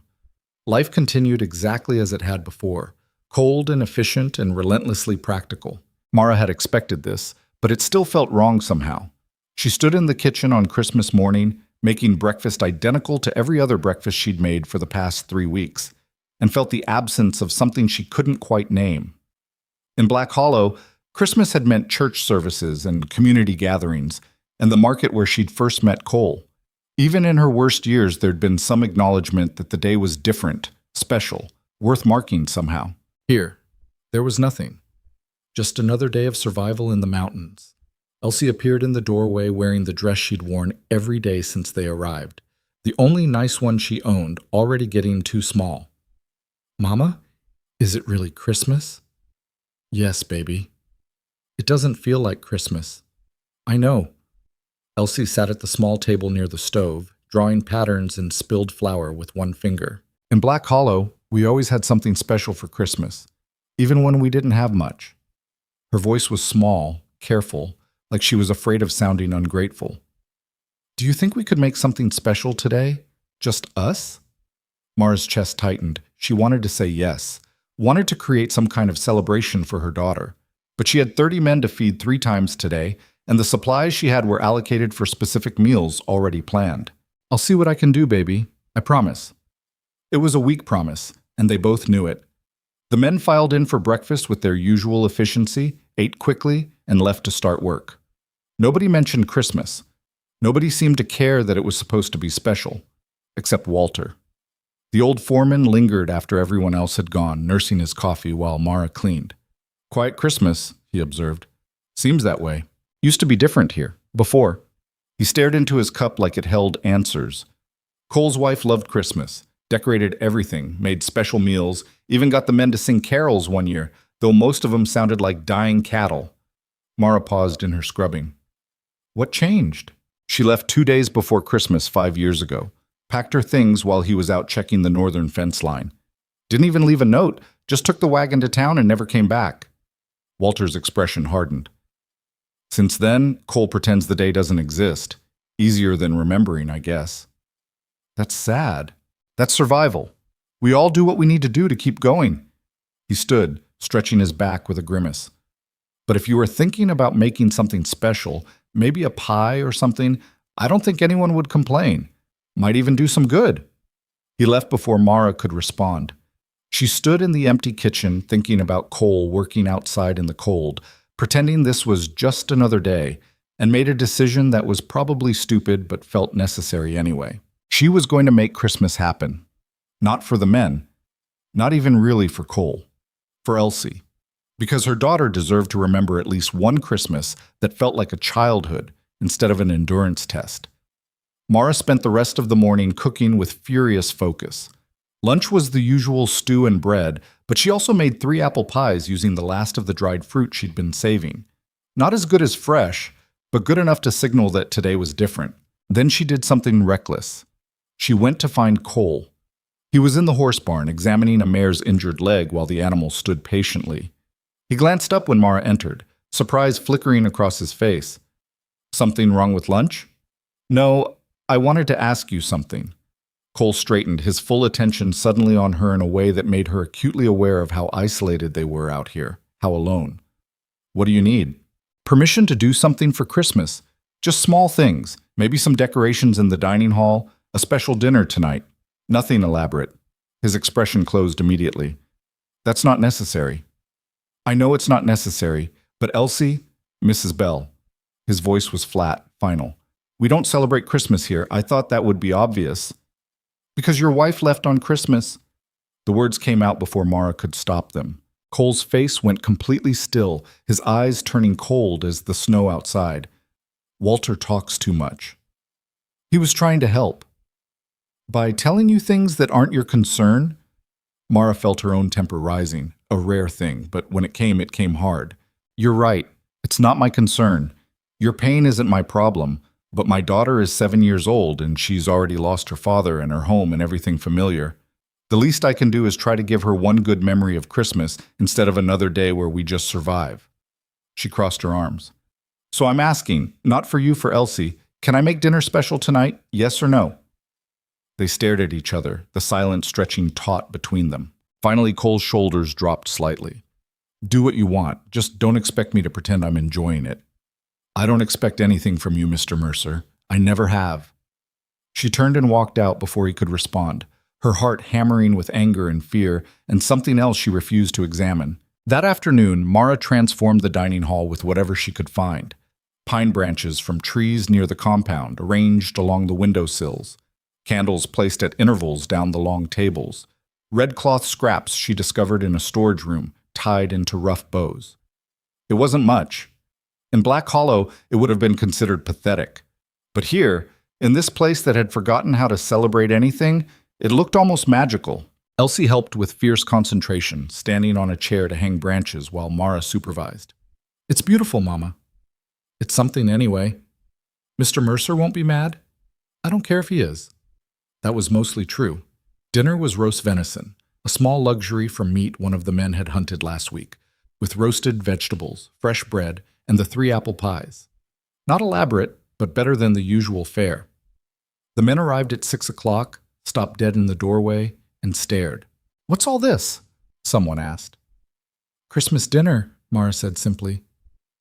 Sit. They did, looking uncertain, like they'd stumbled into someone else's celebration. Cole was the last to arrive. He took in the decorations, the candles, the extra food, and his jaw tightened visibly. But he sat down without comment. Dinner was quieter than usual. The men seemed unsure how to act around the unfamiliar atmosphere of celebration. A few made awkward jokes. Others just ate, glancing occasionally at the pine branches like they might attack. Then Walter stood up, raising his coffee cup. To Mrs. Bell, for reminding us there's more to life than just work and survival. Hear, hear, several men echoed. Mara felt her face heat. It's just dinner. It's more than that, Walter insisted. It's the first time this place has felt remotely human in 5 years. Cole's fork clattered against his plate louder than necessary. Everyone fell silent. Something to say, boss? Walter's tone was carefully neutral. Cole stood abruptly. Excellent meal, Mrs. Bell. Thank you. Then he walked out. The tension in the room was suffocating. Mara wanted to sink through the floor and disappear. Walter shook his head slowly. Don't take it personal, ma'am. He's got his own demons. I shouldn't have pushed. Sometimes pushing is exactly what someone needs. The old foreman smiled sadly, even if they don't appreciate it at the time. After the men left, Mara cleaned the kitchen with mechanical efficiency, her earlier excitement completely drained. Elsie had fallen asleep in the corner, exhausted from helping all day, curled up on a pile of clean dish towels. Mara was wiping down the last table when she heard footsteps. Cole stood in the doorway, still wearing his coat, snow dusting his shoulders. I owe you an apology. Mara set down her cloth. You don't owe me anything. I do. You did something nice for everyone here, and I acted like a bastard about it. He took off his hat, turning it in his hands. Walter was right. This place hasn't felt human in a long time. You changed that tonight. I just made dinner. You made it Christmas. There's a difference. He paused, seeming to struggle with something. My wife left because she said I couldn't give her the life she wanted. Said this place was too hard, too cold, too empty. And maybe she was right. Maybe I did let it become empty. Cole, let me finish. He took a breath. When you and Elsie arrived, something shifted. The men are happier. The house feels less like a tomb. Even I've been... He trailed off, searching for words. I've been remembering what it felt like to want to come home instead of just existing here. Mara's heart was hammering dangerously hard. What are you saying? I'm saying thank you. For tonight. For everything. He met her eyes directly. And I'm saying I'm sorry for being too damaged to appreciate it properly. He turned to leave. Cole, wait. He stopped. You're not damaged. You're just hurt. There's a difference. Something shifted in his expression. Surprise, maybe, or recognition. How do you know? Because I'm hurt too, and I know what it looks like. They stood in the quiet kitchen, two broken people pretending to be functional, and something unspoken passed between them. Understanding, maybe. Or the beginning of something more dangerous than either was ready to name. Good night, Mara. Good night, Cole. He left, and Mara stood alone with her sleeping daughter and the pine branches still decorating the room, feeling like something fundamental had just shifted beneath her feet. The days after Christmas were colder than anything Mara had experienced before. The kind of cold that made breathing painful, that froze water solid within minutes of being poured, that killed any living thing caught outside too long. The men worked shorter shifts, coming inside more frequently to thaw out. Mara kept coffee brewing constantly and soup perpetually simmering on the stove. Elsie spent her days in the kitchen, helping where she could and staying near the warmth. She'd started learning to read better using old newspapers Walter had saved, sounding out words while Mara cooked. One afternoon, Cole appeared with a package wrapped in brown paper. For Elsie. Mara wiped her hands on her apron. What is it? Open it and find out. Inside were 3 books, proper children's books with illustrations and stories about adventure and animals. Cole, these are too much. They're used. Found them in town last time I went for supplies. Figured she might like them. He shifted uncomfortably. If you don't want them, Elsie, come here. Her daughter appeared from behind the stove where she'd been drawing. Mr. Mercer brought you something. Elsie's eyes went wide when she saw the books. She reached for them with reverent care, like they might break. Are these really for me? If you want them, Cole said. I want them. She clutched the books to her chest. Thank you, Mr. Mercer. Thank you so much. Then, before anyone could stop her, she threw her arms around Cole's waist and hugged him fiercely.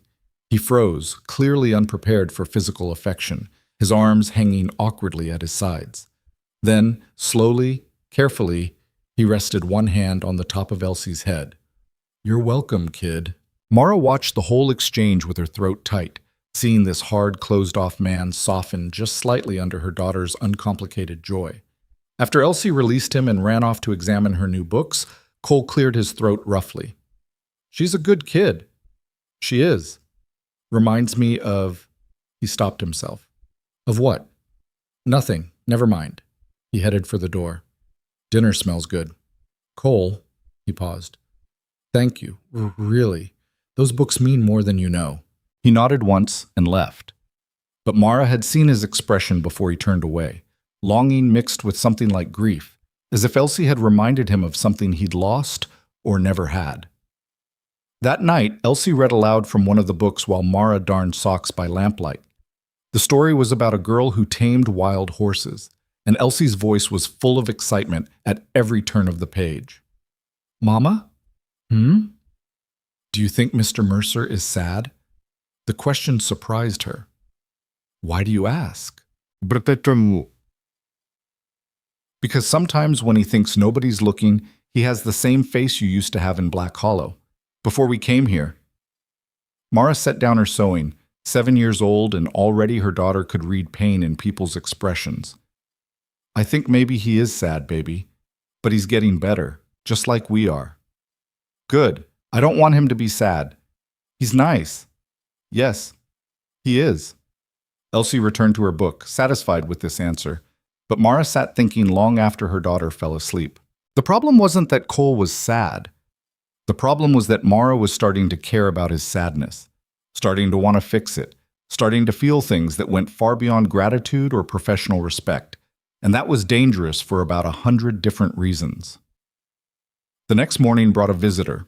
Mara was preparing breakfast when she heard horses arriving, unusual for this early in the day. She glanced out the window and saw 3 riders approaching the main house, their expensive coats and well-groomed horses marking them as people with money. Cole met them outside. Even from this distance, Mara could see the tension in his posture. Walter appeared in the kitchen doorway. "We got trouble." "Who are they?" "Town council from Black Hollow. Specifically, Mrs. Whitmore and her personal committee of busybodies." His expression was grim. "They heard about you being here. Came to cause problems." Mara's blood went cold. "What kind of problems?" "The kind where they claim an unmarried woman living on a bachelor's ranch is improper and probably immoral.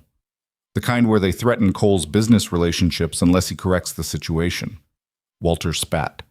"Self-righteous hypocrites, the lot of them." Through the window, Mara watched the conversation outside grow more animated.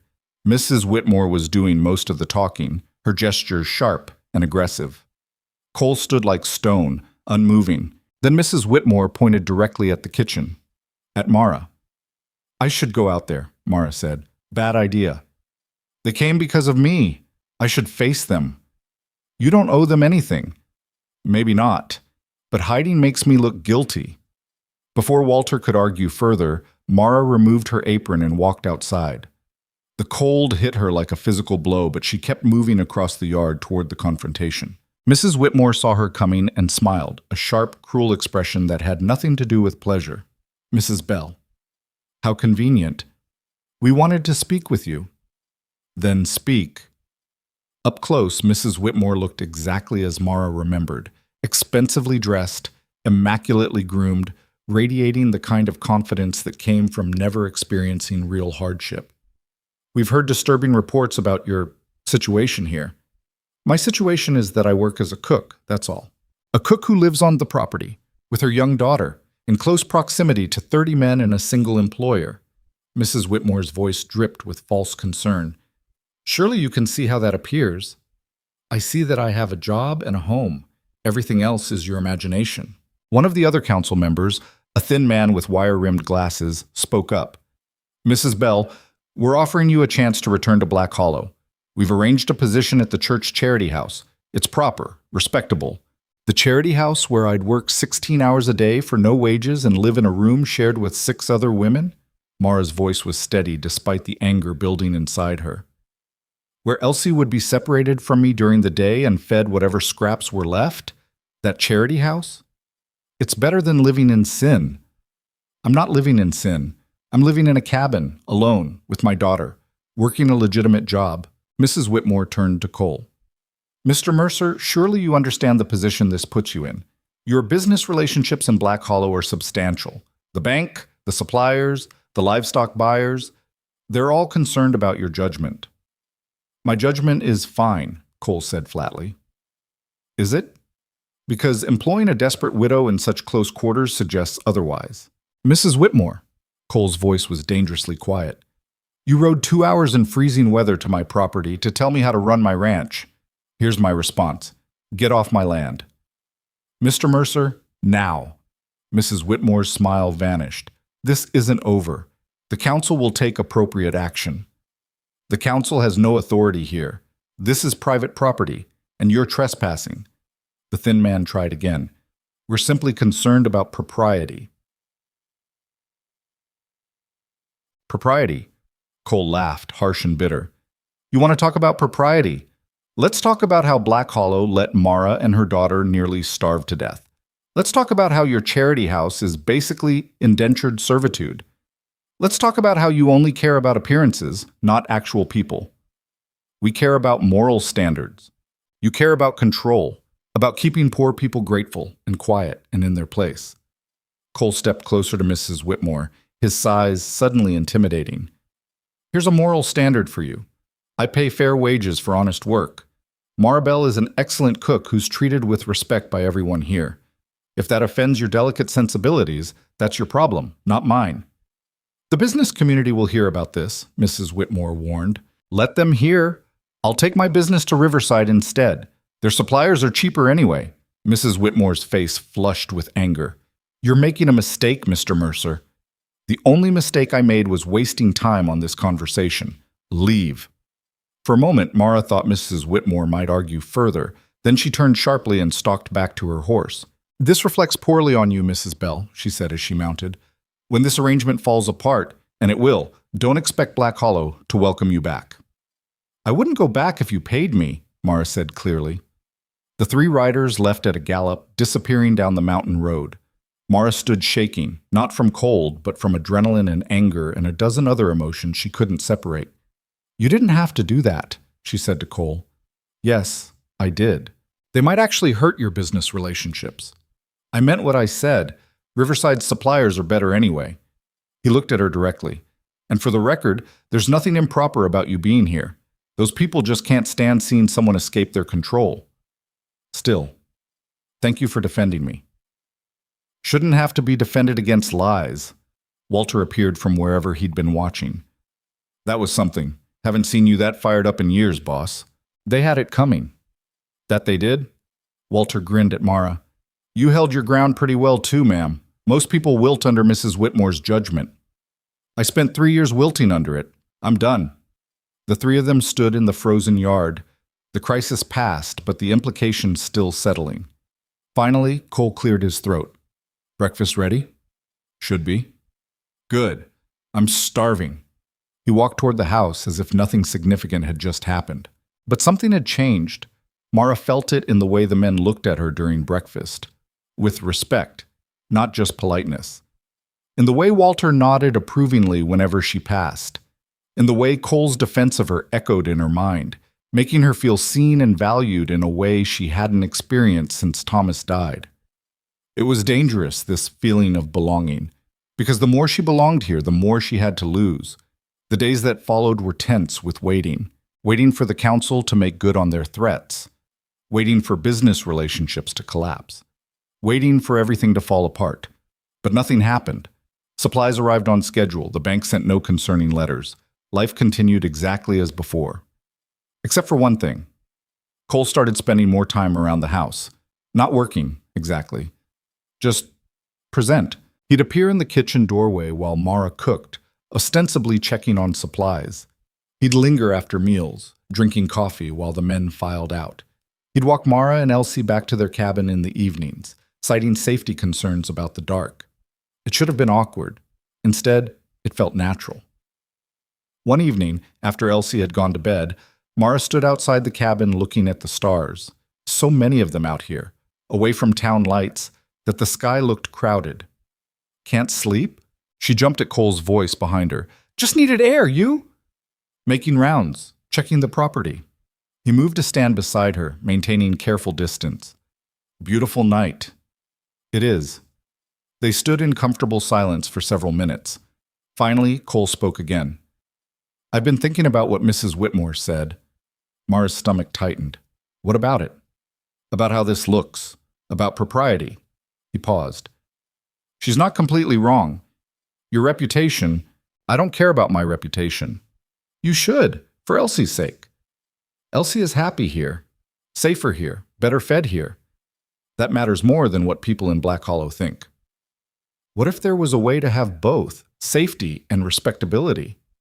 Mara's heart started beating faster. "What are you suggesting?" Cole turned to face her directly, his expression serious.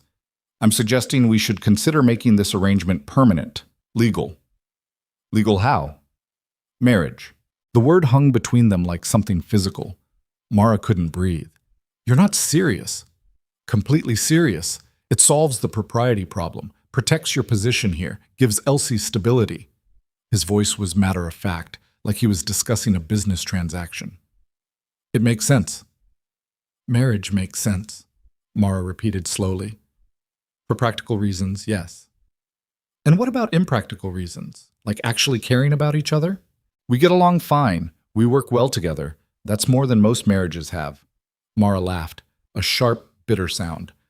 "That's the most unromantic proposal I've ever heard." "I'm not trying to be romantic. I'm trying to be practical." "Well, congratulations. You succeeded." She turned away, fighting tears she refused to let him see. "The answer is no." "Mara sis, I already married once for love, Cole. Thomas and I had nothing, no money, no security, barely a roof over our heads. But we had each other, and that mattered. It mattered so much. Her voice cracked. I won't marry again just for practicality.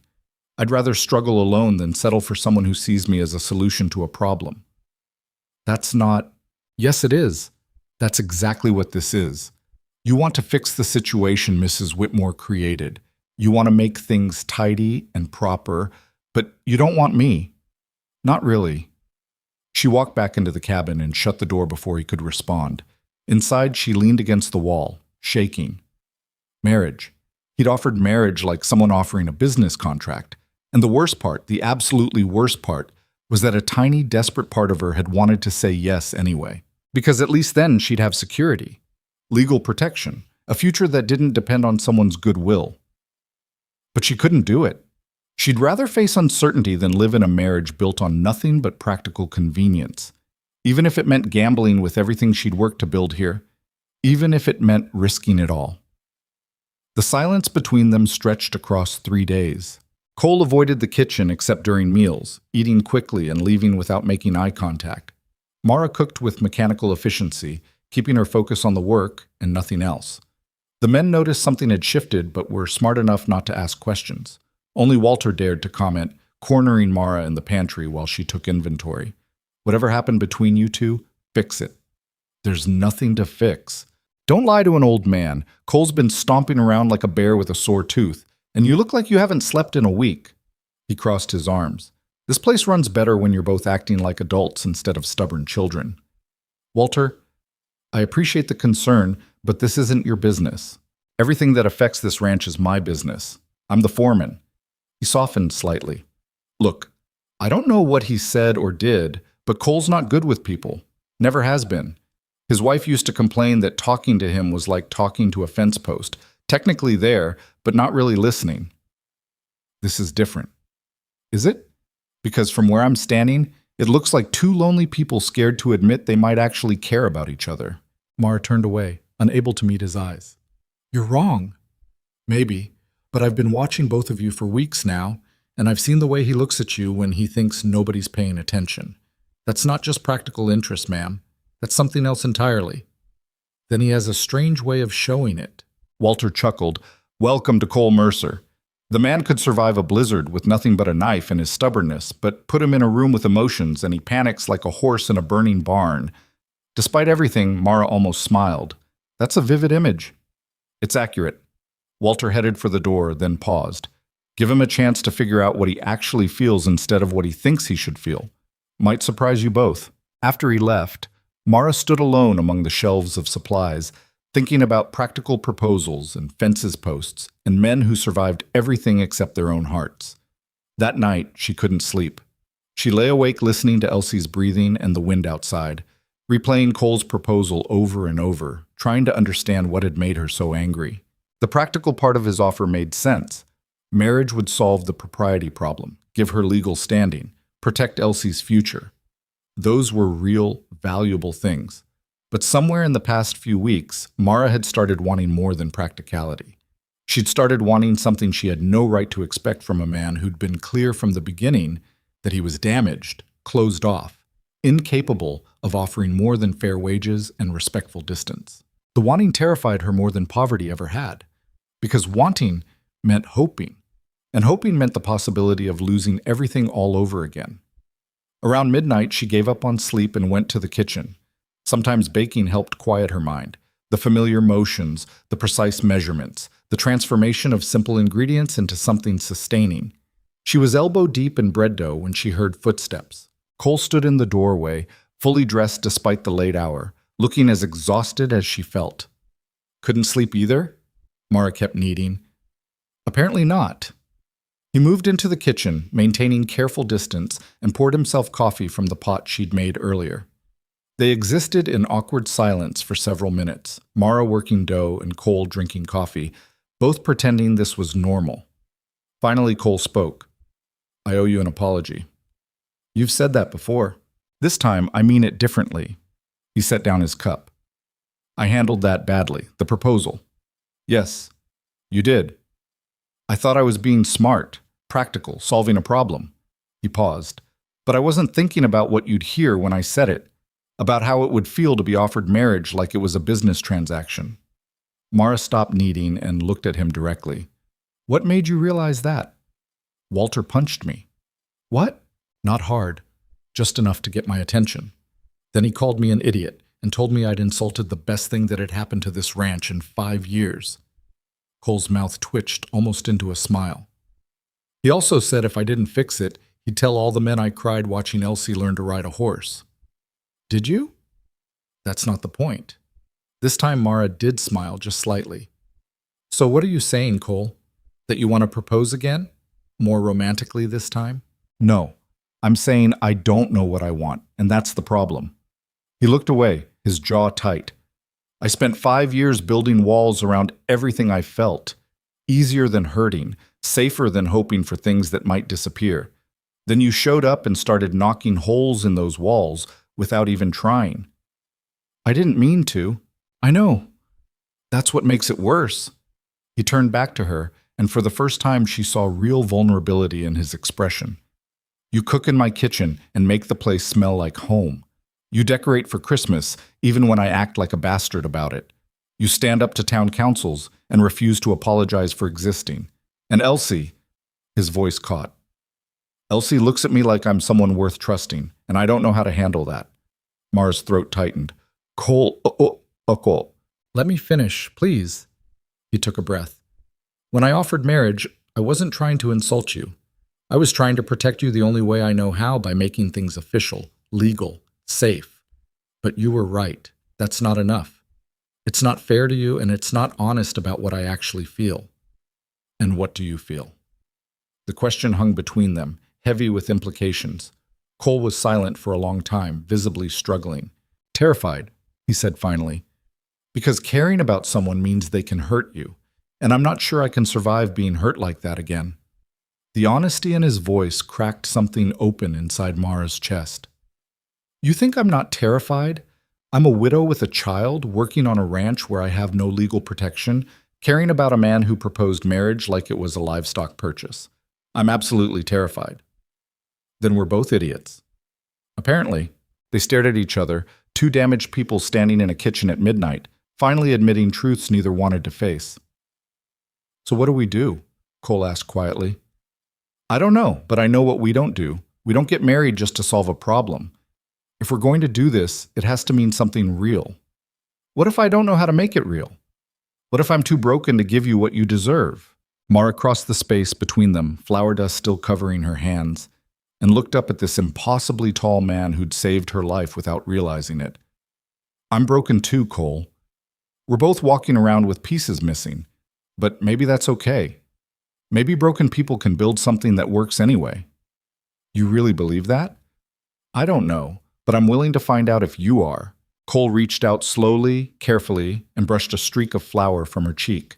The gesture was so gentle it made her want to cry. I don't want to hurt you, Mara. Then don't. Choose not to. It's not that simple. Yes, it is. Every day you choose whether to open up or close off, whether to trust or protect yourself, whether to try or give up. She caught his hand before he could pull away. I'm choosing to try. The question is whether you're brave enough to do the same. He stared down at their joined hands, his expression torn. What if I fail? Then we'll figure it out together. That's what people do when they care about each other. They fail and try again and fail better next time. That's a terrible plan. It's the only plan I've got. Cole laughed suddenly, a real laugh, rusty from disuse but genuine. You're either the bravest person I've ever met or the most reckless. Probably both. He pulled her closer, wrapping his arms around her with surprising tenderness, and Mara let herself lean against his chest, feeling his heartbeat through the thick fabric of his shirt. They stood like that for a long time, two people who'd forgotten what it felt like to be held, remembering together. Finally, Cole spoke against her hair. I can't promise I'll be good at this. I don't need you to be good at it. I just need you to try. I can do that, maybe. Maybe is enough for now. They pulled apart slowly, reluctantly. I should let you finish your baking, Cole said. Probably. But neither of them moved. Tomorrow, Cole said, I'd like to take Elsie riding. Teach her properly, not just leading her around the corral. Would that be all right? She'd love that. And tomorrow night, after dinner, maybe we could talk. Just us. Figure out what this actually is. I'd like that. He nodded, started to leave, then turned back. Mara? Yes? Thank you for not giving up on me even when I gave you every reason to. Thank you for giving me a reason to try. After he left, Mara returned to her bread dough with hands that shook slightly. She kneaded until the dough was smooth and elastic, shaped it into loaves, set them to rise. The work was familiar, comforting, grounding, but everything else had just become terrifyingly uncertain. The next day arrived cold and bright, the kind of morning where the snow sparkled like someone had scattered diamonds across the landscape. Elsie was so excited about the writing lesson that she could barely eat breakfast, bouncing in her chair while Mara tried to make her finish at least half her eggs. You need food before writing. It's hard work. But Mama, Mr. Mercer is waiting. Mr. Mercer can wait another 5 minutes while you eat properly. Cole, sitting at the far end of the dining hall with his own breakfast, smiled into his coffee. The other ranch hands noticed, exchanging glances. Something had shifted overnight between their boss and the cook, and while none of them knew exactly what, the tension that had been suffocating everyone for days had lifted. Walter caught Mara's eye and winked. She shook her head, fighting a smile.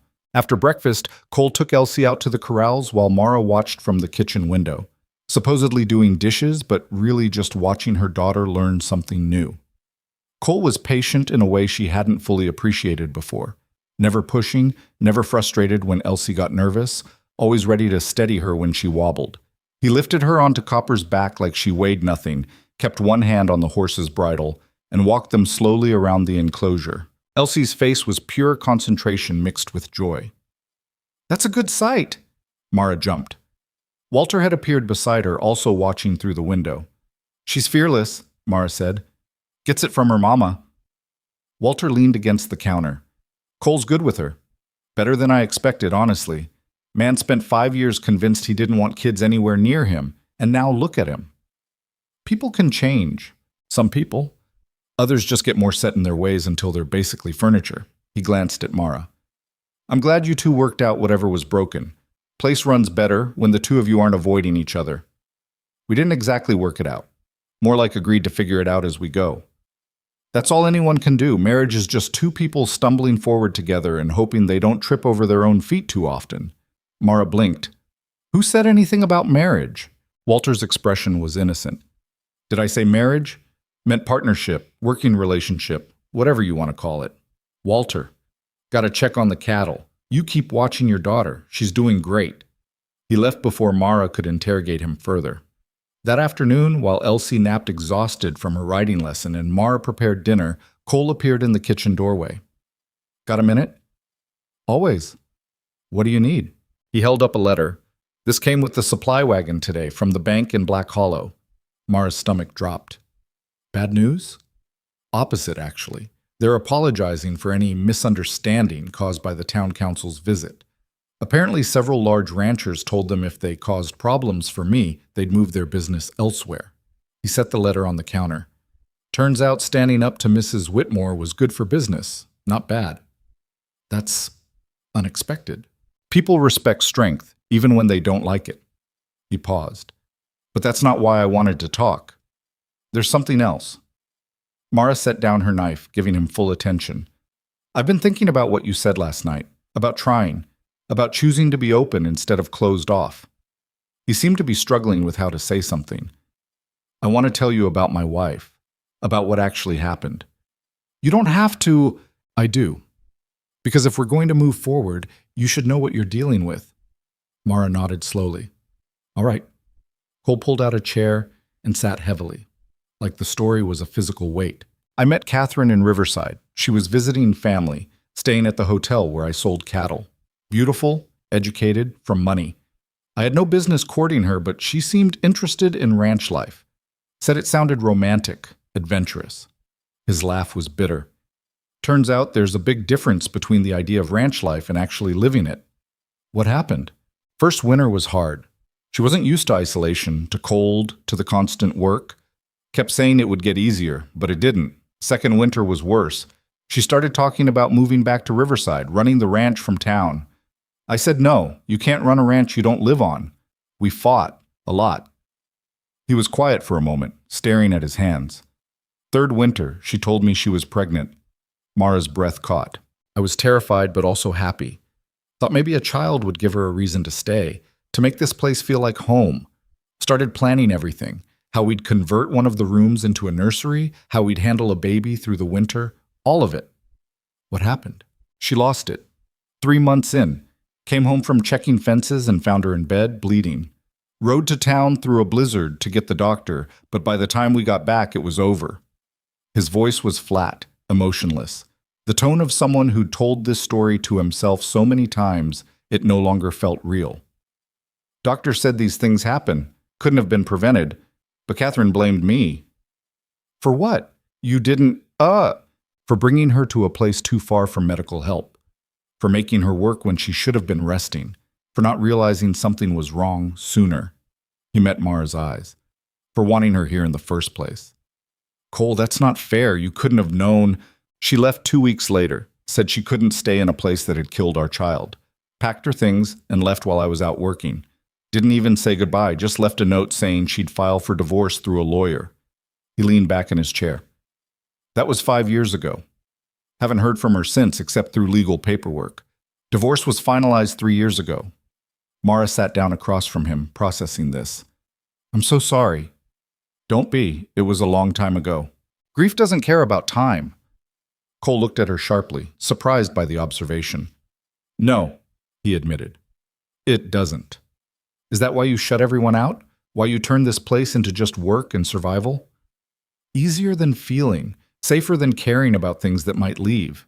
He rubbed his face tiredly. And then you showed up with Elsie, and suddenly I'm caring again whether I want to or not. Terrifies me, honestly. Mara reached across the table and took his hand. I lost Thomas 3 years ago. Mine collapse crushed him and 17 other men because the owner cut costs on safety supports. One day he kissed me goodbye and went to work. Next day, I was a widow with debts I couldn't pay and a daughter to raise alone. Her grip tightened. I know what it's like to be terrified of caring again, to feel like it's safer to just survive than to actually live. How did you get past it? I haven't. Not completely. But I'm trying. Every day I choose to try. She paused. And now I'm choosing to try with you, if you'll let me. Cole turned his hand over, lacing their fingers together. I don't know how to be what you need. I don't need you to be anything except honest, that's all. I can do honest. Might not always be comfortable, but I can do it. Good. Then we're starting from the same place. Two people who don't know what they're doing, but are willing to figure it out together. That's still a terrible plan. Best one I've got. This time when Cole smiled, it reached his eyes. They sat like that for a while, hands linked across the table, not saying anything, just existing together in a way that felt more honest than any words could have been. Finally, Cole stood. I should get back to work. Cattle don't tend themselves. And I should finish dinner. Men don't feed themselves either, but neither moved immediately. Tonight, Cole said. After dinner. We'll talk more? Yes, I'd like that. He squeezed her hand once and left. Mara sat alone in the quiet kitchen, feeling something unfamiliar settling in her chest. Not quite happiness, too fragile for that.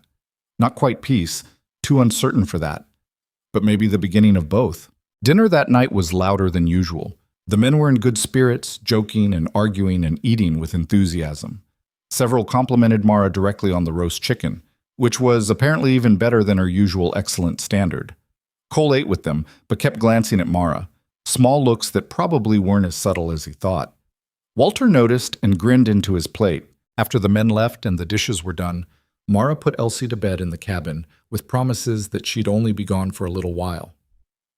Are you talking to Mr. Mercer? Elsie asked sleepily. Yes, why?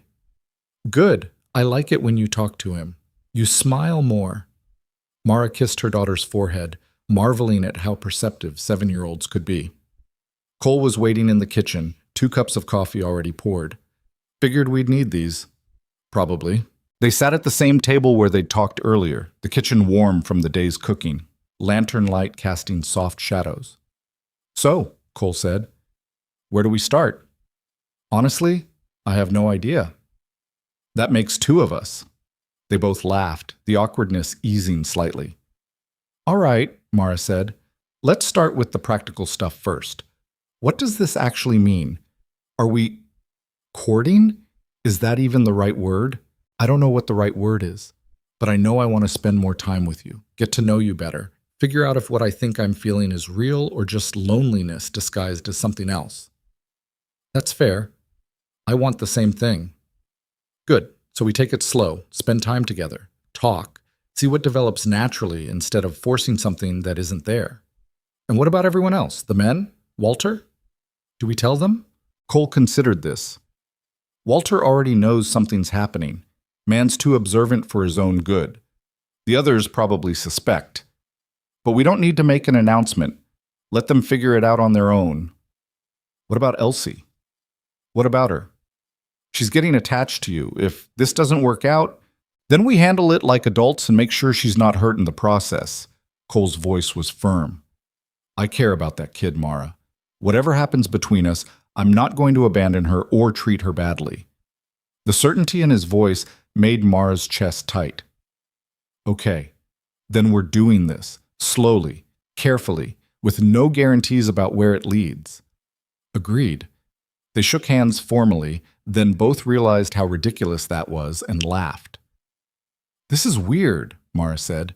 Extremely weird. But also kind of nice. Yeah, also kind of nice. They talked for another hour about small things and large things, about childhoods and fears and hopes they'd both thought were dead. Cole told her about learning to ride before he could properly walk, about building this ranch from nothing, about the satisfaction of creating something that would outlast him. Mara told him about her grandmother's recipes, about falling in love with Thomas despite everyone saying he was too poor to be a good match, about the fierce determination to give Elsie a better life than she'd had. By the time they finally said goodnight, something fundamental had shifted between them. Not love, too soon for that. Not commitment, too uncertain for that. But possibility. The possibility that two broken people might be able to build something whole together. The possibility that survival could transform into actually living. The possibility that maybe, just maybe, they both deserved a second chance at happiness. Mara walked back to the cabin under a sky full of stars, feeling lighter than she had in years. Inside, Elsie was sound asleep, clutching the wooden horse Cole had carved for her. Mara got ready for bed slowly, thinking about everything that had changed in the past few weeks. She'd arrived at this ranch desperate and broken, expecting nothing except a temporary reprieve from poverty. Instead, she'd found a place that felt like it could become home.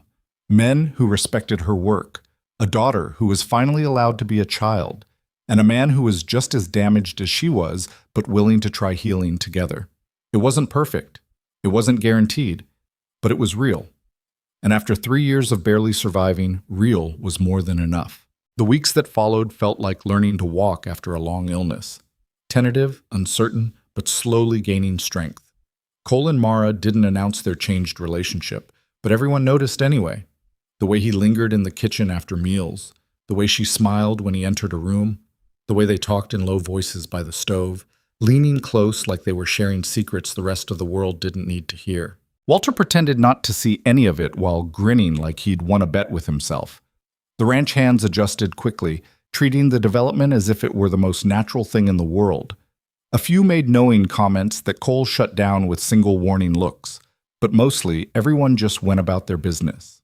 Elsie, with the uncomplicated wisdom of childhood, simply accepted that Mr. Mercer was now around more often and seemed pleased by this development. Mama, can Mr. Mercer eat with us sometimes? In our cabin? They were in the kitchen, Elsie helping roll out pie dough while Mara prepared filling. I don't know, baby. He's busy running the ranch. But he likes your cooking, and he likes us. I can tell.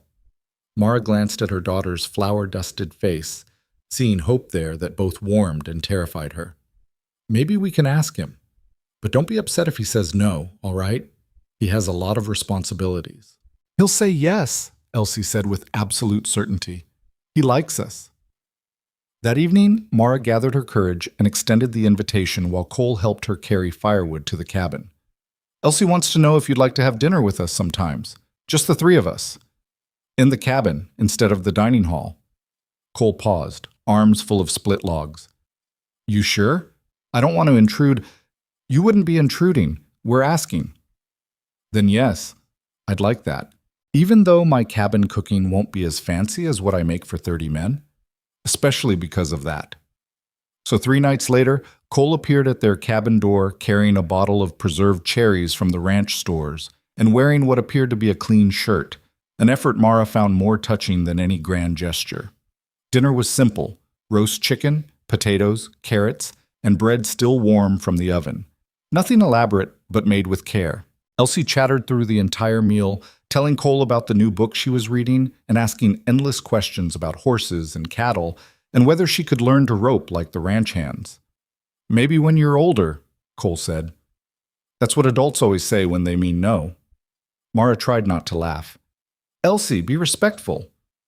I am being respectful. I'm just also being honest. Cole's mouth twitched. Fair point. How about this? When you can sit a trotting horse without holding the saddle, we'll talk about roping lessons. Elsie's eyes lit up. Really? Really. But that means practice, every day. No complaining when it's cold or you're tired. I won't complain, I promise. After dinner, Elsie fell asleep curled up on her bed with one of her books open on her chest.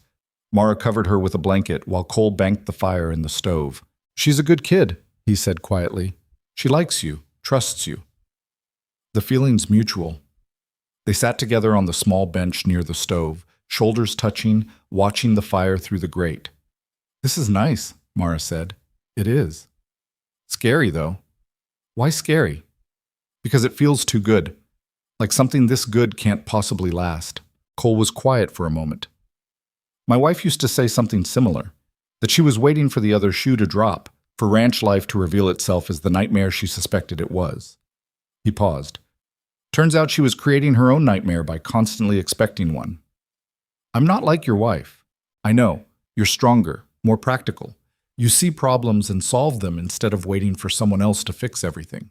He turned to look at her directly. But you're also still waiting for this to fall apart. I can see it in your eyes. Mara wanted to deny it, but couldn't. What if I don't know how to stop waiting for disaster?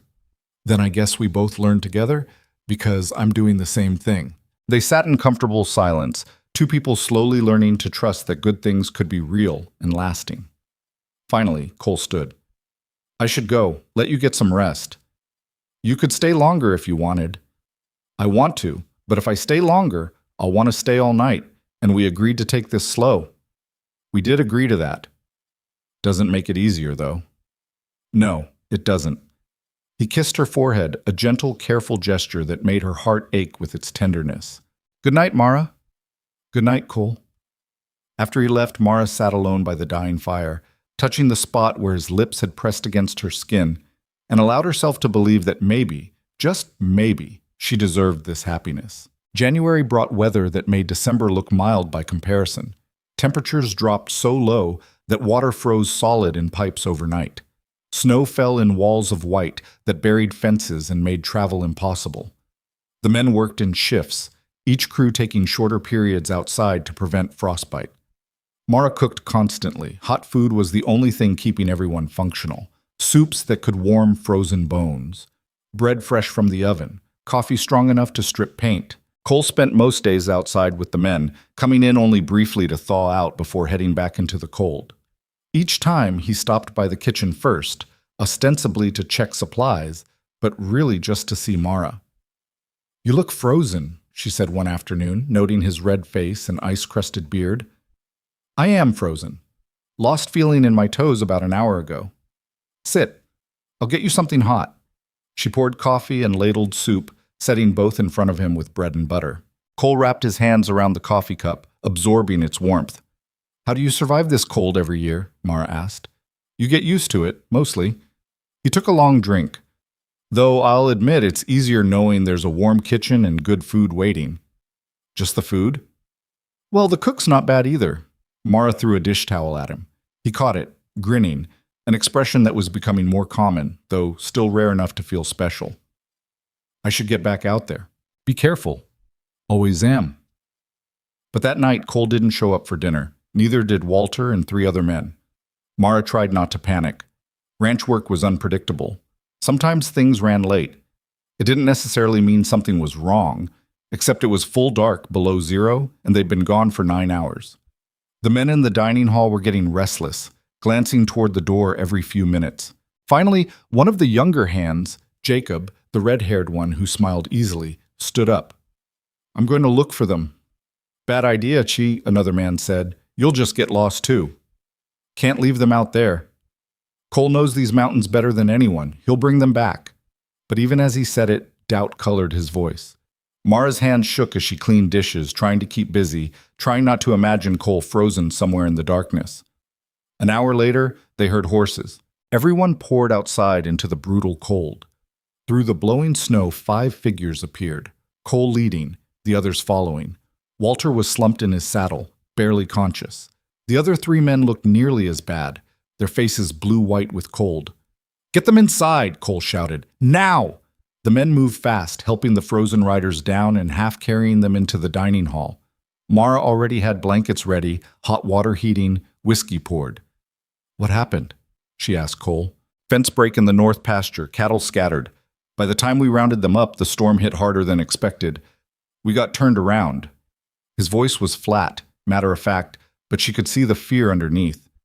"Walter's horse stepped in a drift and threw him. Think he might have broken ribs. I'll get more blankets. And food. They need food." For the next 3 hours, Mara worked nonstop making soup, coffee, bread, anything that could warm men from the inside out. The injured men slowly revived, color returning to their faces. Walter turned out to have cracked ribs, but nothing worse. He protested every attempt to make him rest, insisting he was fine until Cole ordered him to shut up and let people take care of him. By midnight, everyone was accounted for and stable. Mara finally stopped moving, her own exhaustion hitting all at once. Cole found her sitting at the kitchen table, staring at nothing. "You all right?" "I thought you were dead." The words came out flat, emotionless, but they carried weight that made Cole sit down beside her. "I'm sorry, should have sent someone back with a message."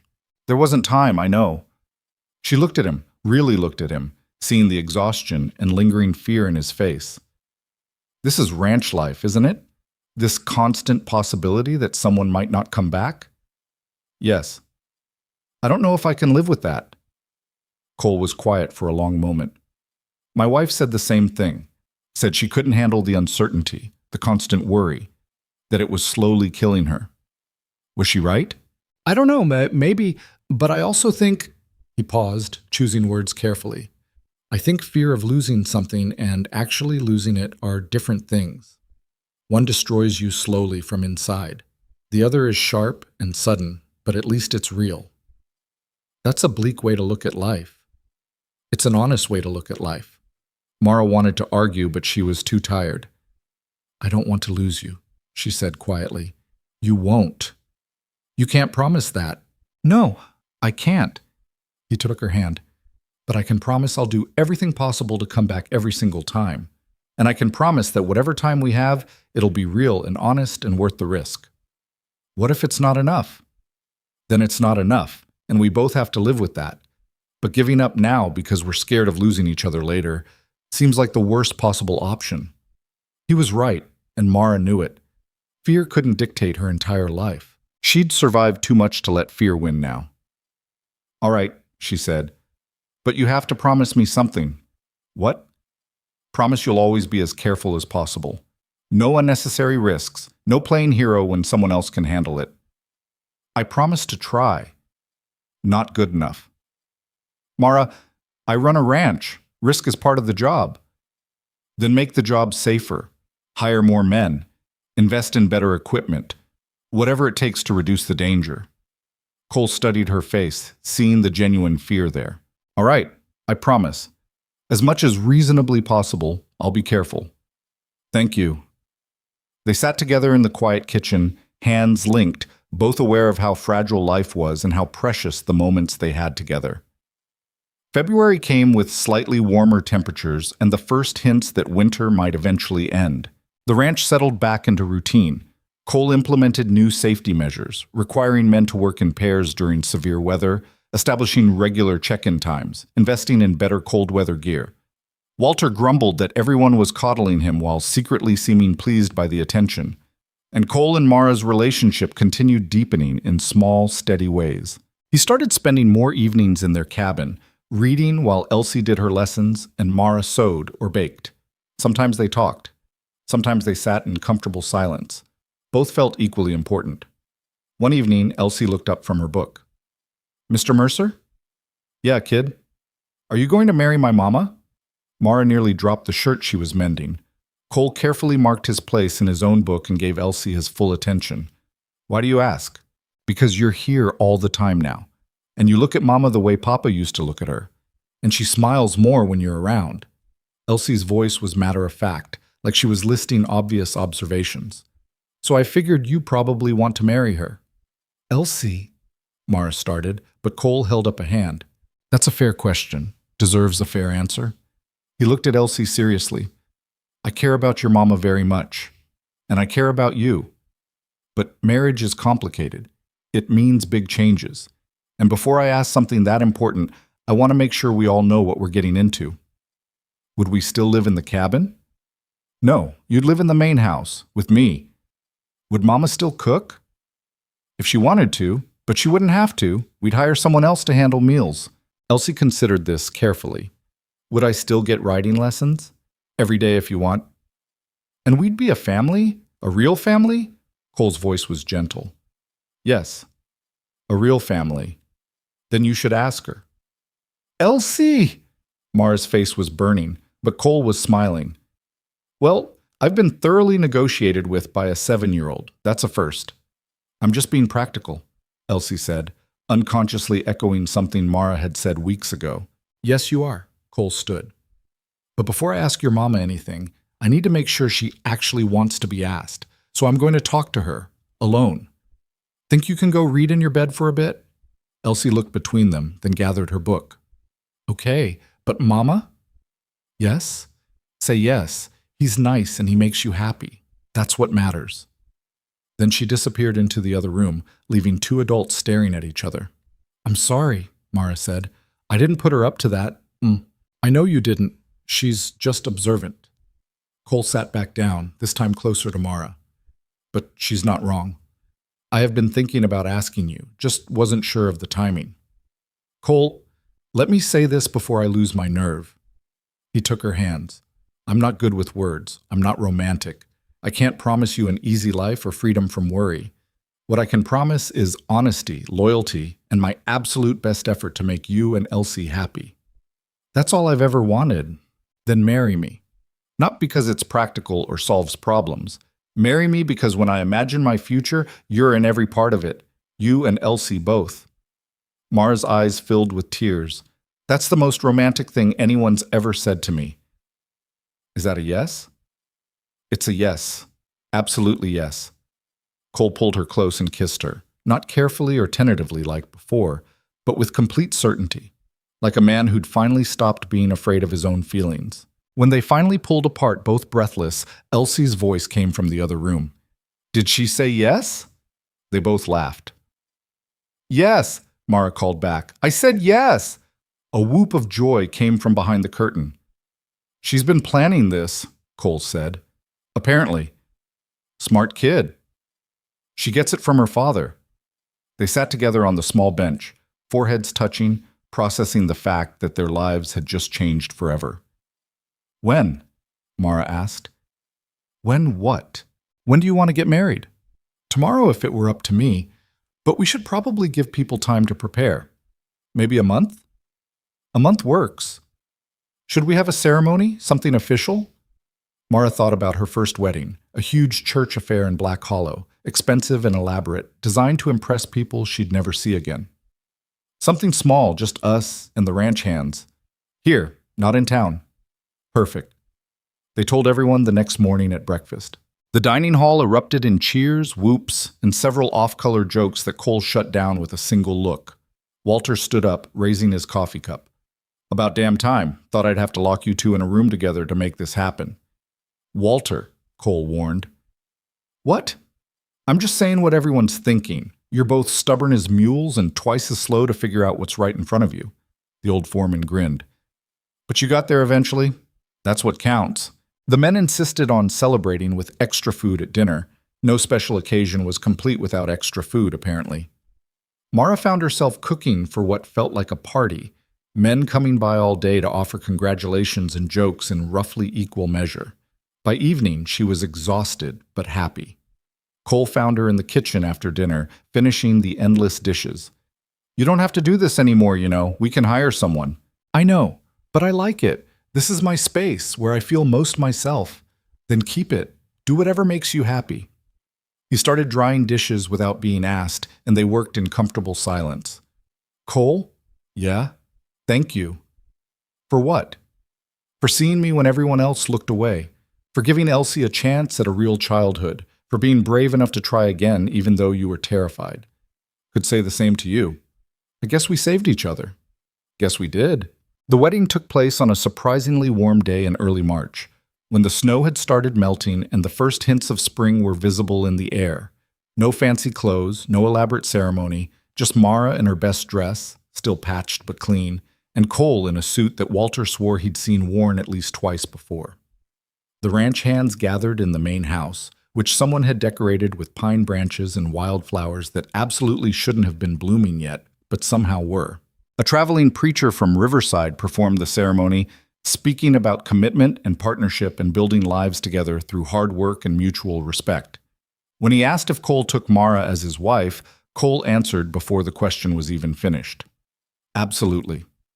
Laughter rippled through the room.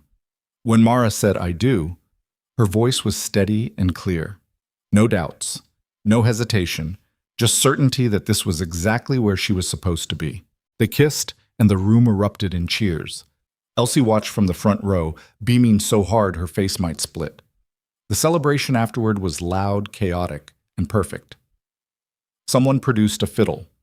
Dancing happened, clumsy, enthusiastic dancing that involved a lot of stomping and laughter. Food appeared in quantities that seemed impossible. Men made toasts that ranged from heartfelt to wildly inappropriate. Mara found herself pulled into dance after dance, dizzy from spinning and laughing. Cole watched from the sidelines drinking coffee, smiling more than anyone had seen him smile in years. Finally, as the party wound down and men started filtering back to bunkhouses, Mara and Cole slipped away. They walked through the compound in comfortable silence, heading toward the main house that was now officially Mara's home too. "Nervous?" Cole asked. "Should I be?" "I don't know. Are you?" "A little. Not about you, just about everything changing." Things were already changing. This just makes it official. They reached the house and Cole paused at the door. "Elsie's already inside. Walter took her up earlier, got her settled in her new room. She was so excited she could barely stand still. She's had a long day. So have you. So have you." They stood awkwardly, suddenly uncertain now that the moment was actually here. Finally, Cole laughed. "This is ridiculous. We're married. We live together now. Why are we standing outside like strangers?" "Because it feels too good to be real?" "Yeah, that." Mara took his hand. "Then let's go inside and make it real." They did. The house was quiet, warm, smelling of pine and wood smoke and possibility.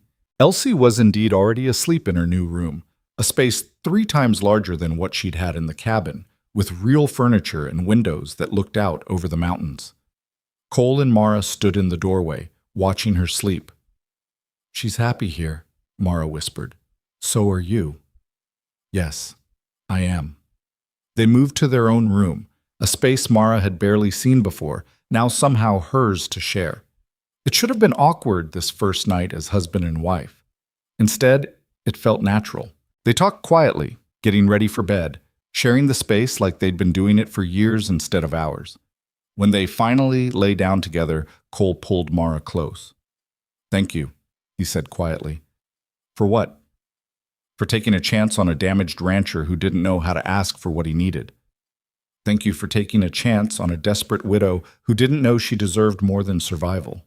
They fell asleep wrapped around each other, 2 people who'd almost given up on happiness finding it in the last place they expected.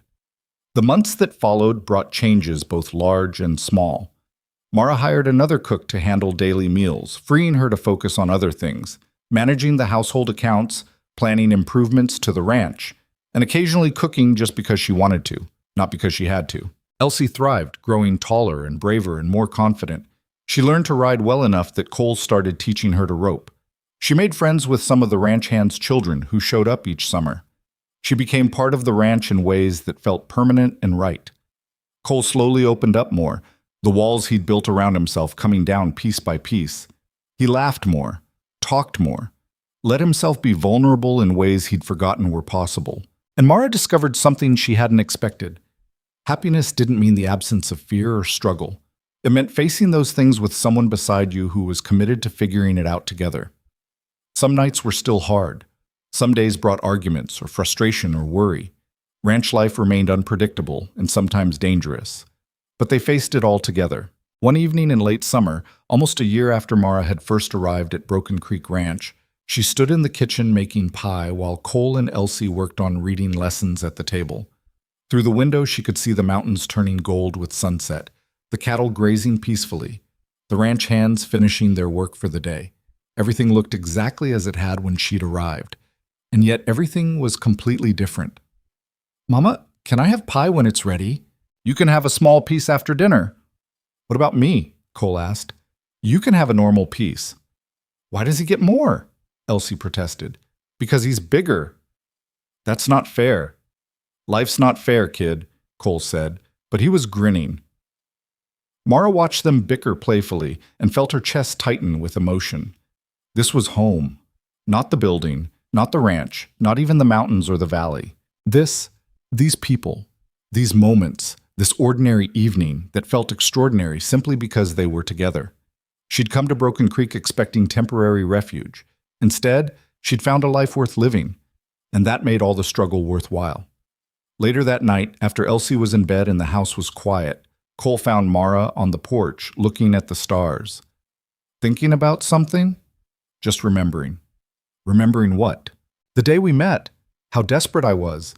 How certain I was that nothing would ever get better." Cole wrapped his arms around her from behind, resting his chin on her head. "Glad you were wrong?" "So glad." They stood like that for a long time, watching the stars wheel overhead, counting blessings instead of losses for once. "Cole?" "Yeah?" "Thank you for stopping that day, for buying the pie, for seeing us when everyone else looked away. Thank you for making pie worth stopping for." She laughed. "That's what saved us? Pie?" "Not just pie. The best damn pie I ever tasted. Changed my whole life." "Mine too." "Think there's a lesson in that? About stopping long enough to taste what's being offered instead of just walking past?" "Probably. Something about how miracles disguise themselves as ordinary moments, and you have to pay attention or you'll miss them entirely." "That's too philosophical for me. I just know I was hungry, you had food, and somehow that turned into everything I didn't know I was missing." Mara turned in his arms to face him. "I love you. I don't think I've said that clearly enough. I love you too, even when you're being difficult." "I'm not difficult." "You're extremely difficult. It's one of your best qualities." They kissed under the stars, two people who'd both been broken finding themselves whole together. Not perfectly whole. They still had scars, still had fears, still had days when the past hurt more than the present helped. But whole enough to build a life. Whole enough to face whatever came next. Whole enough to teach a 7-year-old girl that being poor or struggling or widowed didn't mean you were worthless. That kindness existed even in harsh places. That second chances were real if you were brave enough to take them. And that sometimes the best thing you could do was bake something good and wait for the right person to stop long enough to taste it. Inside the house, Elsie slept peacefully, dreaming of horses and adventures. On the porch, Mara and Cole held each other, grateful for the journey that had brought them here. And across the compound, Walter Hayes sat on his bunkhouse steps, smoking his pipe, watching the couple on the porch, and thinking that maybe some stories did have happy endings after all. You just had to be patient enough to let them unfold in their own time. The ranch settled into quiet darkness, the day's work finished, tomorrow's work waiting. But for now, in this moment, everything was exactly as it should be. And that was enough, more than enough. It was everything.